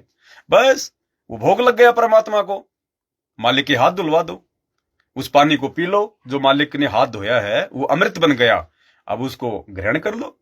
लग गया भोग परमात्मा को। कितना टाइम लगा आपको? तो ये चाहे 1 टाइम लगा दो, चाहे 3 टाइम लगाओ, चाहे 2 टाइम लगाओ, ये आपकी अपनी सुविधा के ऊपर है। और भगवान को चाहे फल फ्रूट का भोग लगा दो, चाहे हलवे राम का भोग लगा दो, चाहे भंडारे का लगा दो, घर में सूखी रोटी है तो सूखी रोटी का लगा दो, जैसी भी आपकी व्यवस्था है। परमात्मा कहते हैं साधु भूखा भाव का, धन का भूखा नहीं, जो कोई धन का भूखा साधु भी नहीं। तो जिनकी आर्थिक स्थिति भगवान की दया से, उनके पिछले संस्कार से, दान धर्म से अच्छी है, वो अच्छा लगाओ भगवान को और खुद भी खाओ। मालिक कहते हैं खाले पीले विनस ले रे हंसा, जोड़ जोड़ नहीं धरना रे। बंदी छोड़ कहते हैं जितना तेरे पास धन भगवान का दिया हुआ है, खाले पीले और विनस ले। विनस ले यानी उसका सदुपयोग कर ले, और खाले पीले, कंजूसाई मत कर, दान धर्म में लगा, जोड़ जोड़ नहीं धरना रे, नहीं तो तेरे मरने के बाद फिर दुनिया बरतेगी इसको, तेरे मरने के बाद में दुनिया बरतेगी। आज कोई भी बहुत बड़ा कोई भाई जैसे कोई बिजनेसमैन है, कोई पैसे वाला है, आज आप अनिल अंबानी को ले लो, मुकेश अंबानी ले को, आप जी अडानी को ले लो, इनके पास लाखों करोड़ों अरबों की संपत्ति है, और ये क्या खाएंगे? उतना ही खाएंगे जितना एक आम इंसान खाता है। ये तो आम इंसान के जितना भी नहीं खा सकते, क्योंकि इन पैसों वालों को तो न जाने कितनी बीमारियां होती हैं। डॉक्टरों ने कितने जो है इनको बल्कि परहेज बता रखे होते हैं, तुम मीठा नहीं खा सकते, तुम ये नहीं खा सकते, तुम वो खा नहीं सकते, वो तेल का भोजन नहीं खा सकते, घी में बना हुआ नहीं खा सकते, नमकीन नहीं खा सकते। ये तो उतना भी नहीं खा सकते जितना एक आम आदमी खाता है, और पैसा इनके पास में ढेर लग रहा है। और मरने के बाद क्या होगा? इनकी औलाद, इनके रिश्तेदार बांट बांट के खाएंगे। खुद तो सारा जीवन गधा बैल की तरह कमाता कमाता कमाता कमाता मर गया, ढंग से पैसे का उपयोग भी नहीं कर पाया, दुनिया भर की बीमारियां, और मरने के बाद में लोग खाएंगे। राकेश झुंझुनवाला 40,000 करोड़ की संपत्ति, और उसको कितनी भयंकर उसको रोग था, व्हील चेयर पे रहा करता था, उसका लेटरिन हमेशा निकलता रहता था टपक टपक। ऐसी भयंकर बीमारी थी राकेश झुंझुनवाले को, जो अभी मरा है साल भर पहले। 40,000 करोड़ की संपत्ति, आकाश एयरलाइन शुरू करने वाला था, शेयर मार्केट में सबसे बड़ा बादशाह है, व्हील चेयर पे लेटरिन उसकी निकलती रहती थी है। अब बताओ, चाट लो उस पैसे को, और मर गया 50-55 की उम्र में, वो मर गया उसी बीमारी से। अब बताओ ना, वो पैसा साथ में गया, जब तक जिया तब तक उस बीमारी से भयंकर दुखी रहा। क्या हाल होगी ऐसे आदमी की? तो भाई और बहनों, इसलिए परमात्मा कहते हैं आप और हमारा सौभाग्य है कि हमें भगवान ने संभाल लिया, हमें भगवान ने अपनी शरण में ले लिया मालिक ने। अब हम हर चीज का सदुपयोग करेंगे, और ये शरीर के रोग तो भगवान निकट भी नहीं आने देगा। निकट भी अगर भक्ति करेंगे मर्यादा में रह के, तो चाहे कैंसर क्या, कैंसर का बाप क्या ना हो, भगवान का वचन है, साध वचन पलटे नहीं, चाहे पलट जाए ब्रह्मांड। तो अब हमने भरपूर फायदा उठाना है, दुनिया को देख के नहीं चलना, दुनिया की सोच को देख के नहीं चलना, दुनिया के आइडिया हम भक्तों ने नहीं लेने। आने वाले समय में ये दुनिया हमसे आइडिया लिया करेगी, हमसे आइडिया लेगी। इस दास को तो मालूम है परमात्मा ने दया कर रखी है। दास के पास तो फोन आते हैं, पता नहीं कितने फोन आते हैं, कितनी शंकाएं आती हैं। कोई जज है, कोई वकील भगत है, कोई इंजीनियर भगत है, कोई विदेश में रहता है, और दास तो 2 कोटि का जीव है। लेकिन परमात्मा दया करते हैं, दास के पास उन भाइयों की शंकाएं आती हैं। ऐसे ऐसे वकील भगत हैं, वो अपनी वकालत से संबंधित जानकारियां प्राप्त करते हैं, जबकि दास तो क्या जाने वकालत के बारे में। लेकिन परमात्मा ने जो तत्व ज्ञान अपने भक्तों को दे दिया वो दुनिया की किसी भी चीज को उसमें तोल सकते हैं, उसी को कहते हैं तत्व ज्ञान। तो मालिक की दया है ये। और 2-3 साल का हो रहा है कि भाई जैसे मेरे को उस पर डालना व्हाट्सएप पे, छोटी सी है कि भाई भोग लगाने, जैसे भोग बनाने वाला उपदेशी ही होना चाहिए या नहीं, या फिर एक भगत है वो बोल रहा है कि हमने नाम नहीं ले रखा, हम भी लगा लेंगे। तो देखो जिसने नाम नहीं ले रखा है वो भाई की कोई शंका आई है कि क्या हम भी भोग लगा सकते हैं क्या। हो सकता है वो परमात्मा सतगुरु रामपाल जी भगवान के सत्संग सुन रहे हैं, सात संगति की वीडियो देख रहे हैं, बातें उनके समझ में आने लग रही हैं, तो वो कह रहे हैं कि भगत जी अभी हमने नाम तो लिया नहीं है, क्योंकि अभी गुरुदेव तो अभी जो है मतलब वहां पे हिसार में बैठे हुए हैं, उनके आने के बाद में नाम दीक्षा लेंगे। तो हम भी गुरुदेव को घर पर भोग लगा सकते हैं क्या भोग की आरती के साथ में, जो भक्ति बोध पुस्तक में लिखी हुई आरती। भगत जी देखो, भोग केवल आप उसी समय लगा सकते हो या तो आपने नाम दीक्षा ले रखी हो या आपने संकल्प दीक्षा ले रखी हो। अगर अभी तक आपने संकल्प दीक्षा या नाम दीक्षा नहीं ली है तो आपके द्वारा भोग लगाने का कोई मतलब ही नहीं निकलेगा। परमात्मा एक प्रकार से उसको स्वीकार ही नहीं करेंगे। स्वीकार करने का मतलब है जो विशेष लाभ उस भोग का आप और हम भक्तों को मिलेगा वो उनको नहीं मिल पाएगा जो अभी उनकी जो है वो शरण से दूर हैं। जैसे हम बच्चों को स्कूल में भेजते हैं, अब जिस बच्चे का स्कूल में एडमिशन ही नहीं है वो बच्चा चाहे कितना स्कूल में चला जाए ना तो स्कूल में उसको कोई बैठाएगा। यदि मान लो किसी के कहने से उसको बैठा भी लिया तो जब एग्जाम का समय आएगा तो उसको एग्जाम कौन देने देगा जिसका स्कूल में नाम ही नहीं है। तो इसी प्रकार जो जो भगत संत रामपाल जी से उपदेशित नहीं है या जिन्होंने संकल्प दीक्षा नहीं ले रखी है उनके द्वारा भोग लगाने का कोई विशेष लाभ उनको नहीं मिलेगा। बाकी तो ठीक है, परमात्मा कहते हैं पांचों यज्ञ चाहे कोई उपदेशी करे या चाहे कोई जगत वाला करे, परमात्मा लाभ देता है, अवश्य देता है, लेकिन वो विशेष लाभ नहीं मिलेगा जो लाभ एडमिशन लेके एग्जाम देने के बाद में वो सर्टिफिकेट लेके मिलता है। तो आप जी संकल्प दीक्षा ले लो परमात्मा से, अगर आपको इतनी इच्छा हो रही है और ज्ञान समझ में आ गया है तो अपने घर पर परमात्मा का दरबार लगाओ। संकल्प दीक्षा क्या है? ज्ञान समझ में आने के बाद, गुरुदेव के नियम समझ में आने के बाद कि भाई मैं ये नियम निभा सकता हूं, मैं इतना संघर्ष जो है अपनी भक्ति के लिए मैं कर सकता हूं, और ज्ञान समझ में आ गया तो अपने घर पर परमात्मा का एक छोटा सा दरबार लगा लो। कहीं भी किसी भी जो है जगह पर गुरुदेव भगवान की जो है किसी भी कंप्यूटर वाले से एक फोटो निकलवा के मालिक की फोटो लगा लो और गुरुदेव भगवान को दंडवत प्रणाम करके संकल्प कर लो कि हे परमपिता परमात्मा, ये बंदी छोड़, ये मालिक दास को आपका ज्ञान समझ में आ गया है परमात्मा, हे बंदी छोड़, मैं आज ही से अपने आप को आपके चरण कमल में समर्पित करता हूं। मालिक आज के बाद मैं कोई अनुपासना नहीं करूंगा, कोई देवी देवताओं की कोई पाखंड पूजा नहीं करूंगा, कोई पत्थर पूजा नहीं करूंगा, मंदिर मस्जिद चर्च गुरुद्वारे कहीं नहीं जाऊंगा, किसी भी प्रकार का ये त्योहार व्यवहार कुछ नहीं मनाऊंगा परमात्मा। आपका ज्ञान सुनूंगा, आपकी जो मर्यादाएं उनको पूरा का पूरा निभाने का प्रयास करूंगा और अपना नेक नीति से अपना काम धंधा करूंगा। और परमात्मा जैसे ही आप हिसार जेल से आ जाएंगे अपनी लीला समाप्त करके उसी समय दास आपके चरणों में आके आपसे उपदेश ले लेगा। और मालिक अपने बच्चे पे दया रखना, आपकी 3 समय की मैं आरती जो है करता रहूंगा और अपने घर पर मैं आपका जो है मतलब देसी घी का दीपक जलाऊंगा। तो संकल्प का मतलब होता है आपने अपनी आत्मा को परमात्मा के चरणों में समर्पित कर दिया और मालिक तो आत्मा का साथी है भगत जी, उसी समय परमात्मा आपको काल के जाल से निकाल के अपनी शरण में ले लेगा। अब एक नाम जाप को छोड़ के बाकी क्रिया जो संत रामपाल जी के अन्य भगत करते हैं वो आप करो। 3 समय की आरती करो। शुरुआत में आरती आप जी जो है यूट्यूब से डाउनलोड कर लो। सुबह की आरती को कहते हैं नित्य नियम, दोपहर की आरती असुर निकंदन रमैणी, शाम की आरती जो है वो संध्या आरती। वो कैसे की जाती है, क्या विधि है, सारी हमने वीडियो में जो है बता रखी है, हमने समझा रखी है। और विशेष जानकारी के लिए यूट्यूब पे जाके सर्च करना संकल्प दीक्षा संत रामपाल जी महाराज, वो दास का एक 2.5 से 3 घंटे का वीडियो आपको मिल जाएगा। उस वीडियो में सारी विधि बता रखी है। बस अपनी भक्ति को जो है शुरू कर दो और जैसे आप जी संकल्प ले लो, दास को व्हाट्सएप पे मैसेज कर दो, अपना पूरा एड्रेस भेज दो, दास आपको भक्ति बोध पुस्तक भेज देगा, गुरुदेव की फोटो भेज देगा, बस अपनी भक्ति शुरू कर दो। ये है संकल्प। तो उसके बाद फिर आप परमात्मा को भोग लगाओ, जैसा भी 1 टाइम 2 टाइम 3 टाइम। या बहुत सारे भगत भाई बहन ऐसे हैं वो रोजाना भोग नहीं लगा सकते, उनकी मजबूरी है, तो कोई दिक्कत नहीं। जब भी आपको छुट्टी मिले अपने काम धंधे से, संडे को छुट्टी मिलती है या 15 दिन में छुट्टी मिलती है, महीने में छुट्टी मिलती है, उस दिन परमात्मा को जो है वो तबीयत के साथ में भोग लगाओ। कोई दिक्कत नहीं है, ये सहज मार्ग है। ये मेन चीज है मर्यादा और गुरु को भगवान, बस। और क्या थी? और एक था कि भोग बनाने वाला उपदेशी होना चाहिए क्या? हाँ, एक शंका थी कि भाई भोग बनाने वाला क्या उपदेशी ही होना जो है जरूरी है? ऐसा नहीं है। भोग बनाने वाला आपके परिवार का होना चाहिए। देखो, आप अपने पड़ोसियों से भोग बनवाओगे, चाहे वो कितने अच्छे हैं, लेकिन वो भोग परमात्मा स्वीकार नहीं करेंगे। आप जिस परिवार में रहते हैं उस परिवार में जो भी अनुपदेशी व्यक्ति है, जिसने उपदेश नहीं ले रखा, और वो व्यक्ति चाहे वो माँ हो, चाहे बहन हो, चाहे भाई हो, चाहे बाप हो, अगर वो किसी भी प्रकार का नशा पता नहीं करता है, अगर वो किसी भी प्रकार का नशा पता, बीड़ी शराब सूंघना ऊंघना जो भी नशा वशा आता है ना, किसी भी प्रकार का नशा नहीं करना चाहिए। अगर वो मीठी सुपारी भी खाता है तो भी परमात्मा उसके द्वारा बनाए गए भोग को स्वीकार नहीं करेंगे। ठीक है, तो नशा नहीं करना चाहिए किसी भी प्रकार का, परमात्मा का विरोधी नहीं होना चाहिए, परमात्मा के लिए उल्टे सीधे शब्दों का प्रयोग नहीं करना चाहिए।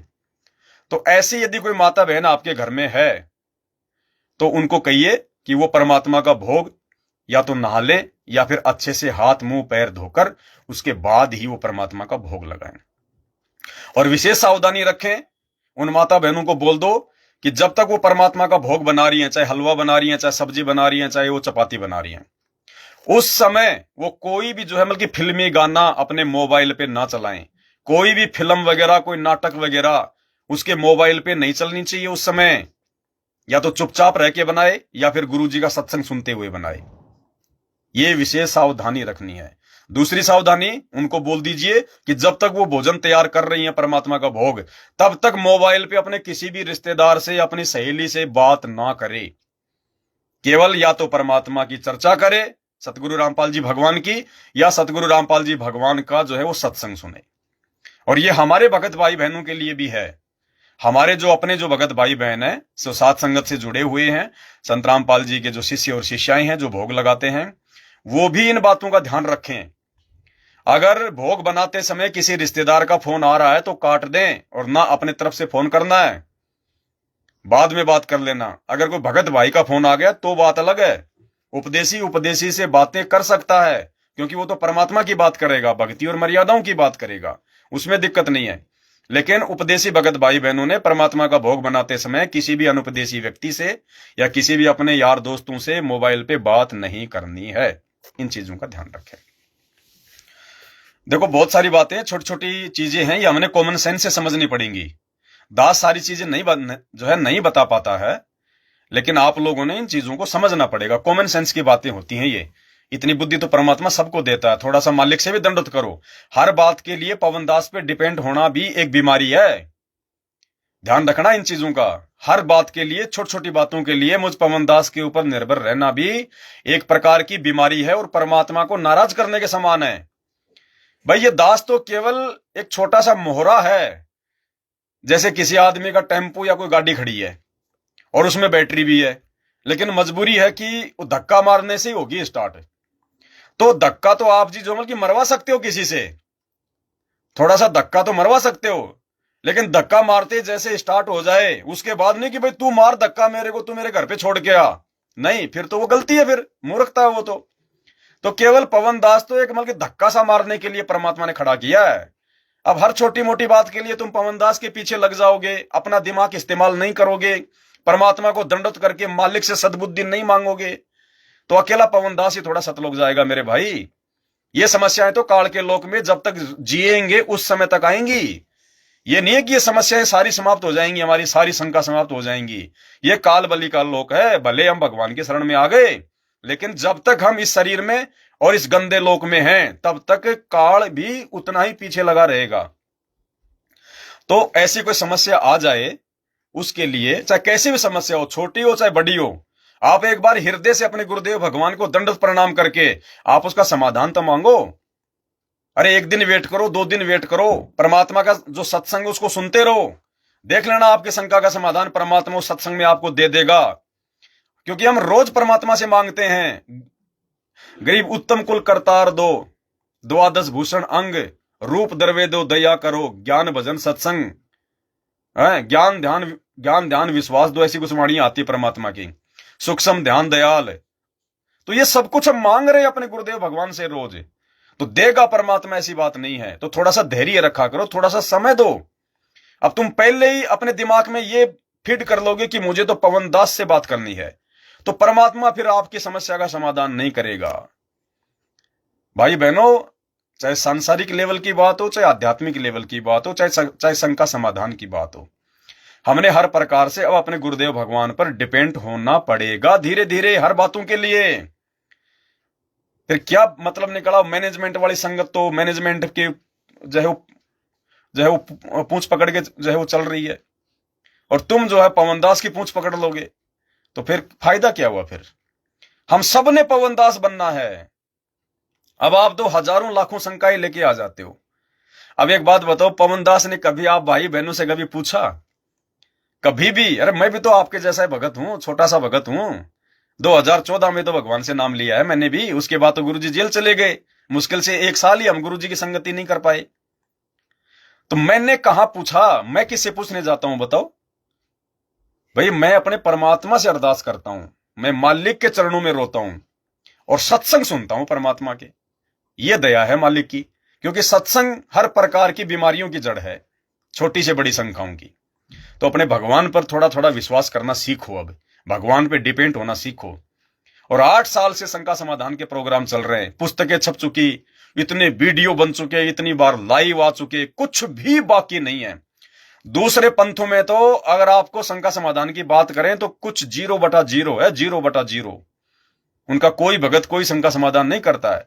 और संत रामपाल जी के भक्ति मार्ग में भी एक इस पवनदास के अलावा, इस कुत्ते के अलावा परमात्मा ने किसी पर भी मेहर नहीं बख्शी जो इस प्रकार से जो अपने भगत भाई बहनों के बीच में बैठ के जो ज्ञान पे मतलब जो डिस्कस करे।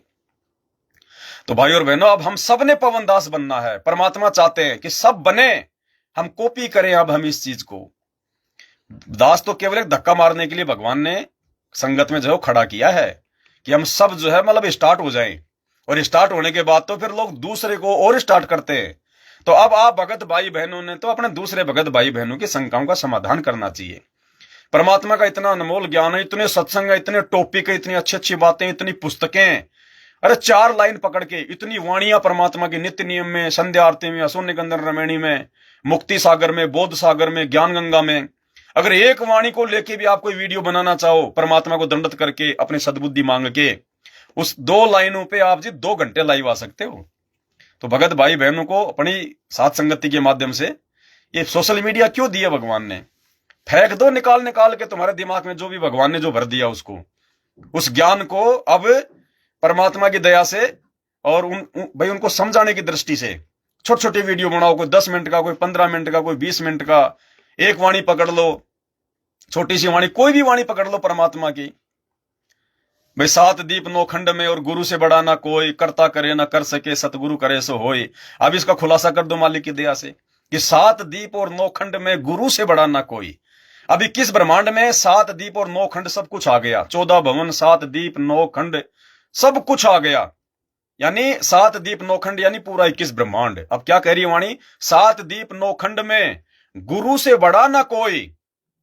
तो फिर गुरु 21 ब्रह्मांड का नहीं है फिर भाई? 7 दीप 9 खंड में गुरु से बड़ा ना कोई, जबकि 7 दीप 9 खंड यानी 21 ब्रह्मांड में सबसे बड़ा कौन है? काल। ज्योति निरंजन यहाँ का स्वामी है, यहाँ का प्रधान है। और वाणी करिए कि सतगुरु से बड़ा ना कोई। तो 21 ब्रह्मांड का राजा तो काल है, इससे वो बड़ा और कौन आ गया? 21 ब्रह्मांड में कोई है नहीं उस काल से बढ़ के। और फिर भी कह रहे कि सतगुरु बड़ा है। तो सतगुरु फिर 21 ब्रह्मांड का प्राणी नहीं है, सतगुरु फिर सतलोक से आया है। तो ऐसे हमारा विश्वास बढ़ेगा फिर इन वाणियों के माध्यम से है। 7 दीप 9 खंड में और गुरु से बड़ा ना कोई, और कर्ता करे ना कर सके, सतगुरु करे सो होय। कर्ता यानी जिसको दुनिया भगवान मान के बैठी है। हिंदू भाई ब्रह्मा विष्णु महेश को भगवान मान के बैठे हैं। ईसाई भाई जो है, क्या नाम है उनका, जो सूली चढ़े थे, ईसा मसीह को भगवान मान के बैठी है। सिख भाई जो है मतलब कि 10 गुरुओं को भगवान मान के बैठे हैं। तो परमात्मा कहते हैं तुम्हारे वो भगवान भी कुछ नहीं कर पाएंगे। जो सहायता, जो मदद, जो मोक्ष की प्राप्ति सतगुरु करवा देगा। तो छोटी छोटी वाणियां पकड़ के, एक एक वाणी पकड़ के उसके ऊपर 5 मिनट 10 मिनट का वीडियो मालिक की दया से परमात्मा से सद्बुद्धि मांगो लेकिन। और ये सद्बुद्धि भाई ये भी पक्की बात है, उसी को मिलेगी जो तीनों समय की आरतियों को विधिवत करेगा, नियम मर्यादाओं के अंतर्गत करेगा, उन्हीं को सद्बुद्धि मिलेगी। क्योंकि नियम से करेंगे तो परमात्मा में ध्यान रहेगा, बंदी छोड़ से हम अरदास करेंगे, प्रार्थना करेंगे, उन्हीं को परमात्मा सद्बुद्धि देगा। परमात्मा कोई पक्षपात नहीं करता कि पवन दास में सारा ज्ञान भर दिया गुरुजी ने। तो अरे गुरुजी के लिए तो पवन दास भी वैसा ही है और वो मोहनदास भी वैसा ही है। अब जिसका बर्तन ही उल्टा रखा हुआ है तो चाहे पूरे सामने बारिश बरस जाओ, उस बर्तन में एक टपका भी पानी नहीं गिरेगा। तो भाई जब तक ये ऑडियो वीडियो से मोबाइलों से आरती करते रहोगे तो भाई मोबाइल को सद्बुद्धि मिलेगी, भगत को नहीं मिलेगी।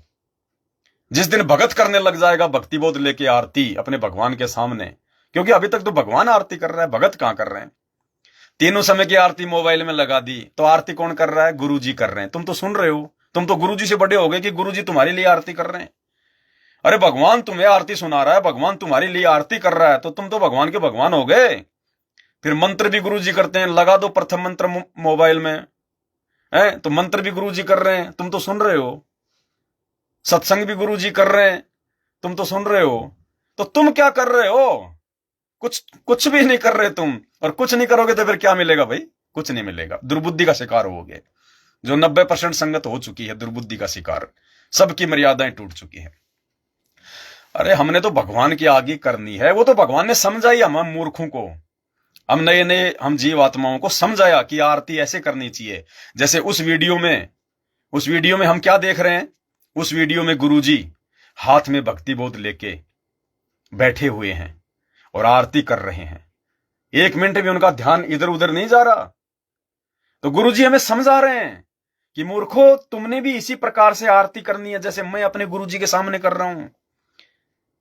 अरे गुरुजी कोई मोबाइल में लगा के बैठे हैं क्या चुपचाप यूं, या कोई दूसरा काम कर रहे हैं, चाय बना रहे हैं, खाना बना रहे हैं, कोई अपने कपड़े धो रहे हैं, या बाथरूम में चक्कर काट रहे हैं आरती के समय? वीडियो में देखा आपने? और हम क्या करते हैं? लगा के मोबाइल में आरती, कोई खाना बना रहा है, कोई बच्चा छोड़ने चला गया, कोई पड़ोसी के कोई सामान लाने चला गया, वापस आया तो पता चला कि असुरनी के अंदर रमणी भी हो गई। तो क्या कर रहे हैं हम? ड्रामा कर रहे हैं, भक्ति कर रहे हैं क्या? वो तो भगवान ने समझाने के लिए बनाया है और हम उसी चीज को अपना हथियार बना लिया। अरे भाई कब समझेंगे फिर? तो भाई और बहनों, बहुत सारी बातें हैं। एक भगत जी ने लिख के भेजा शायद कुछ, ईश्वरी रावत। सत्साई भगत जी, बंदी छोड़ सतगुरु रामपाल जी भगवान की जय हो। भगत जी मेरी एक शंका है। भगत जी, कल रात को सपने में गुरुजी और आप दोनों दिखे मुझे। मैं मिलने के लिए आ ही रही थी और गुरुजी ने आपको बोला कि आलिया राजपुर वाली भगतमती से मैं नाराज हूं। आप बोल रहे हो, आपने मुझे बोला बहन आपने किसी को गलत बोला या किसी के बारे में गलत सोचा, इसलिए मालिक नाराज है। भगत जी मेरी अंतरात्मा रो रही है, मुझे कुछ समझ में नहीं आ रहा है, मुझे ऐसी क्या गलती हो गई, मेरे भगवान मुझसे रूठ गए, मैं बार बार दंडवत करके माफी मांग रही हूँ। ईश्वरी दासी, अलीराजपुर, मध्य प्रदेश। अब देखो बहन जी, सपने में तो अब आपको क्या बताया क्या नहीं बताया, अब मुझे तो क्या पता सपना आपको आया, आपके सपने की बात बहन जी मुझे क्या पता। मैं तो ज्ञान आधार से केवल उतना ही बताता हूं जितना दास को परमात्मा संकेत करते हैं। तो अगर ऐसा कोई संकेत हुआ है, यदि परमात्मा ने ऐसा कुछ कहा है, तो जरूर बहन जी कोई मन कर्म वचन से हम नीचों से कोई गलती हो गई होगी, बन गई होगी। तो अगर आपको नहीं याद आ रहा है तो भी अपने गुरुदेव भगवान को, क्योंकि परमात्मा अगर जो भी बोल दे वो सत्य ही होता है। तो अगर मालिक ने यदि दास के माध्यम से ऐसा कहलवाया कि भी आपने किसी के बारे में गलत बोला या गलत सोचा, तो बहन जी हो सकता हम जीव हैं, जीव से कैसे भी त्रुटि हो सकती है, काल करवा देता है। तो अपने बंदी छोड़ से अपने घर पे दंडवत प्रणाम करके नाक रगड़ के क्षमा याचना करो कि परमात्मा मालिक जो है आप दयालु हो। परमात्मा हम तो नीचे हैं, 2 कोटि के जीव हैं परमात्मा, हमारे तो एडी से ले चोटी तक जो मतलब की जहर भरा हुआ है परमात्मा। तो मालिक दया करते हैं, ऐसी बात नहीं है। अब सपने की बात आ गई तो दास भी आज थोड़ा सा जिक्र कर देता है, या वीडियो हम लास्ट करेंगे उसके बाद में। तो अब दास का तो रूटीन है मालिक के दया से, कभी 1 बज जाता है, कभी 2 बज जाते हैं, कभी कभी 12 बजे भी जो है आराम कर लेते हैं। फिर सुबह उठ के मालिक की दया है 4:30 बजे परमात्मा जो है अमल की भगतमती को निमित्त बना के दास को जो है अमल की खड़ा करवा देती है। सभी बच्चे खड़े हो जाते हैं, माँ खड़ी हो जाती है, सब जो है मतलब 5 बजे के आसपास परमात्मा की आरती पे जो है वो लग जाते हैं। और अब दास रात को सोया हुआ था और सपने तो आते रहते हैं परमात्मा के। और अब रात को क्या हुआ कि दास ट्रैक्टर चला रहा है, और ट्रैक्टर चलाता चलाता दास पहुंच गया गांव धनाना में। और उस समय दास जो पूज्य गुरुदेव भगवान थे वो अपने घर पे थे।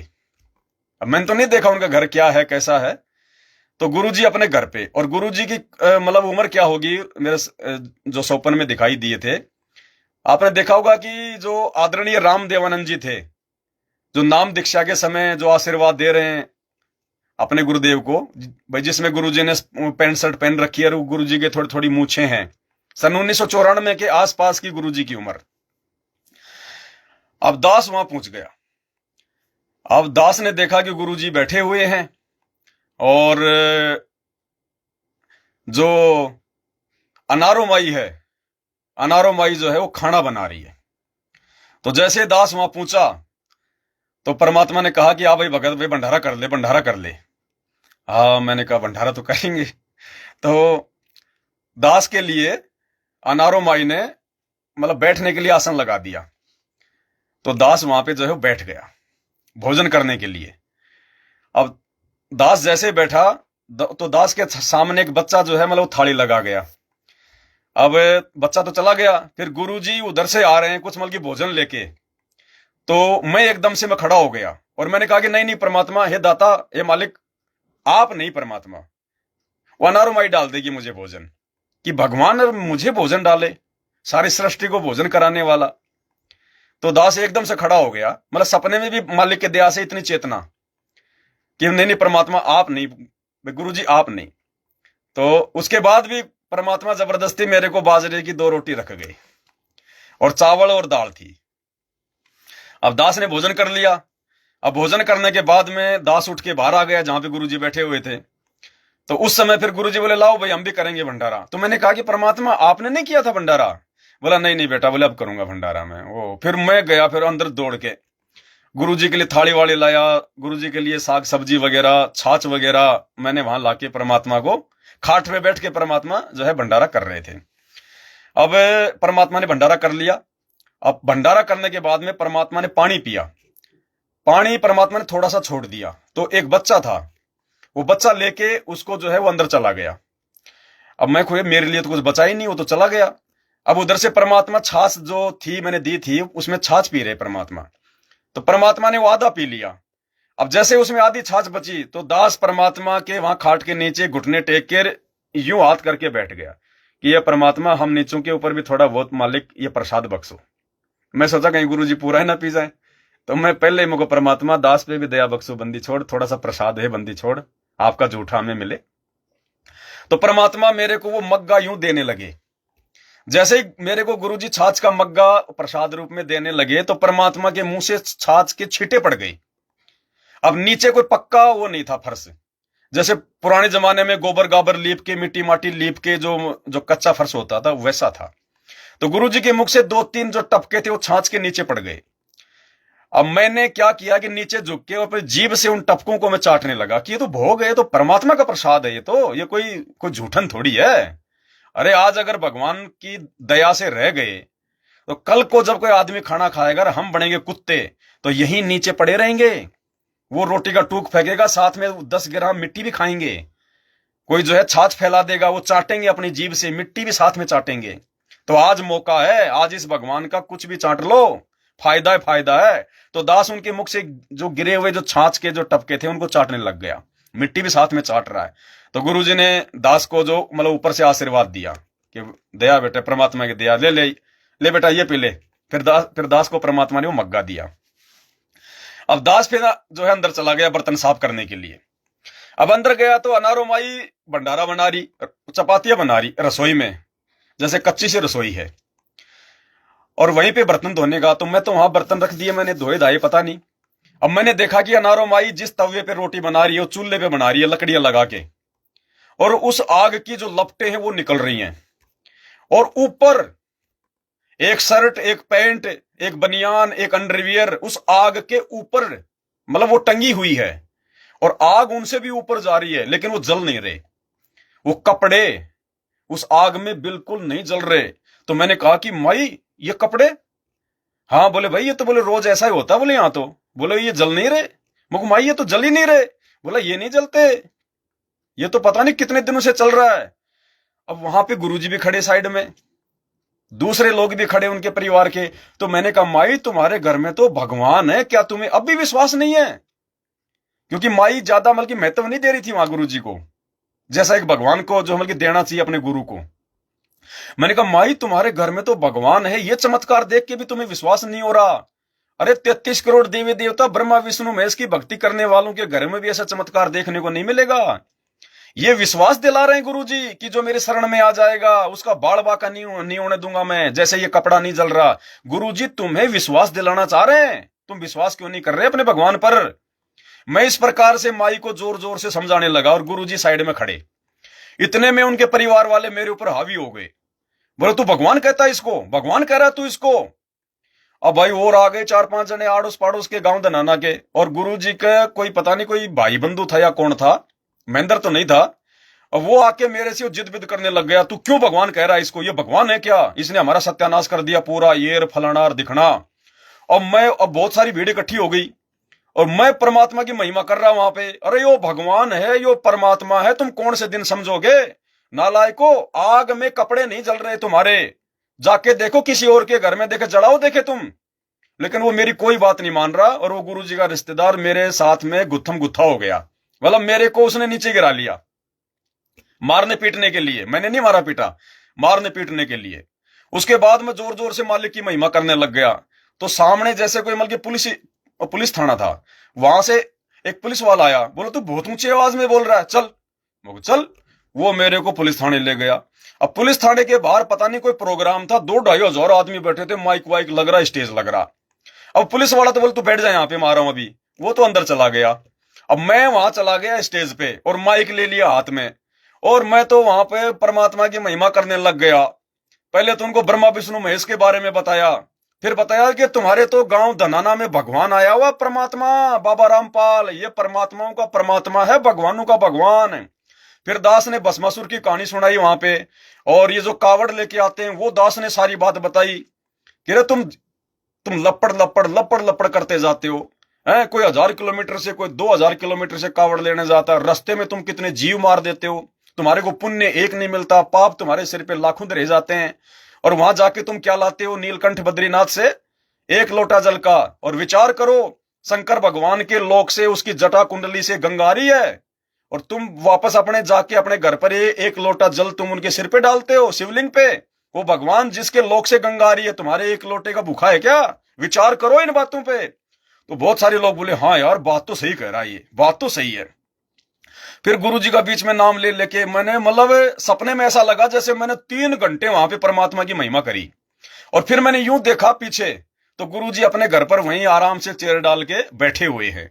दास को ऐसा लगा कि परमात्मा ये चाह रहे हैं कि बेटा देख मेरी तो बात ये लोग मानेंगे नहीं, क्योंकि मुझे ना ये गुरु मानते ना मुझे भगवान मानते। तो मुझे ऐसा लगा जैसे सपने में मुझे गुरुजी ने गांव वालों को समझाने के लिए जो मतलब निमित्त बनाया कि बेटा तू कर महिमा। फिर सब लोग सुन रहे हैं और दास माइक पे बोल रहा है, कोई डर नहीं, कोई किसी प्रकार का कोई टेंशन नहीं। फिर दास ने पूरा शब्द सुनाया भाई कि मन मान जा बुढ़ापा आवेगा, मन मान जा बुढ़ापा आवेगा, बिना भजन तेरी होवे दुर्गति, तू पढ़या पढ़या पछतावेगा। ये पूरा शब्द दास ने, पूरा शब्द मालिक के दया से दास ने उस लाइव में जो है वो गाया। और कम से कम ऐसा लगा जैसे 2-3 घंटे दास ने महिमा करी है मालिक की, 2-3 घंटे। और परमात्मा उधर बैठे हुए हैं आराम से। मतलब रात को दास को सपने में ये पूरा आया। तो मतलब दया परमात्मा की। मालिक कहते हैं सपने में बहराए के जय कोई कहिए राम, और वाके पक्की चावड़ी और मेरे तन का चाम। अब बताओ, मालिक तो कहते हैं कि अगर एक बार भी अगर अपने गुरु जी का नाम ले लिया तो भी वो इतना प्रसन्न होता है कि भगवान कहता है कि मैं मेरे शरीर की खाल उतार के मेरे भगत के पैरों की मैं जमल की जूती बना दूं मैं। और रात को तो दास ने 3-4 घंटे तक परमात्मा का महिमा की, हजारों लोगों को सुनाई। तो बहन जी सपना देखो ऐसा है, परमात्मा हमारा विश्वास बढ़ाते हैं। हम क्या गलतियां कर रहे हैं वो भी परमात्मा जो है हमारे को जो मतलब कि बताते हैं। ऐसी बात नहीं है, भगवान चाहे सपने में आओ चाहे हकीकत में आओ, भगवान भगवान नहीं होता है, सपना झूठ नहीं होता। सतगुरु रामपाल जी भगवान का बता दो, अगर किसी को अगर उल्टी सीधी बात अगर बोली हो तो गुरु जी ने आज तक, और ऐसा यदि आपको लगा है तो वो परीक्षा है हमारी, क्या संकेत कर रहे हैं गुरुदेव भगवान, उसको समझना होगा।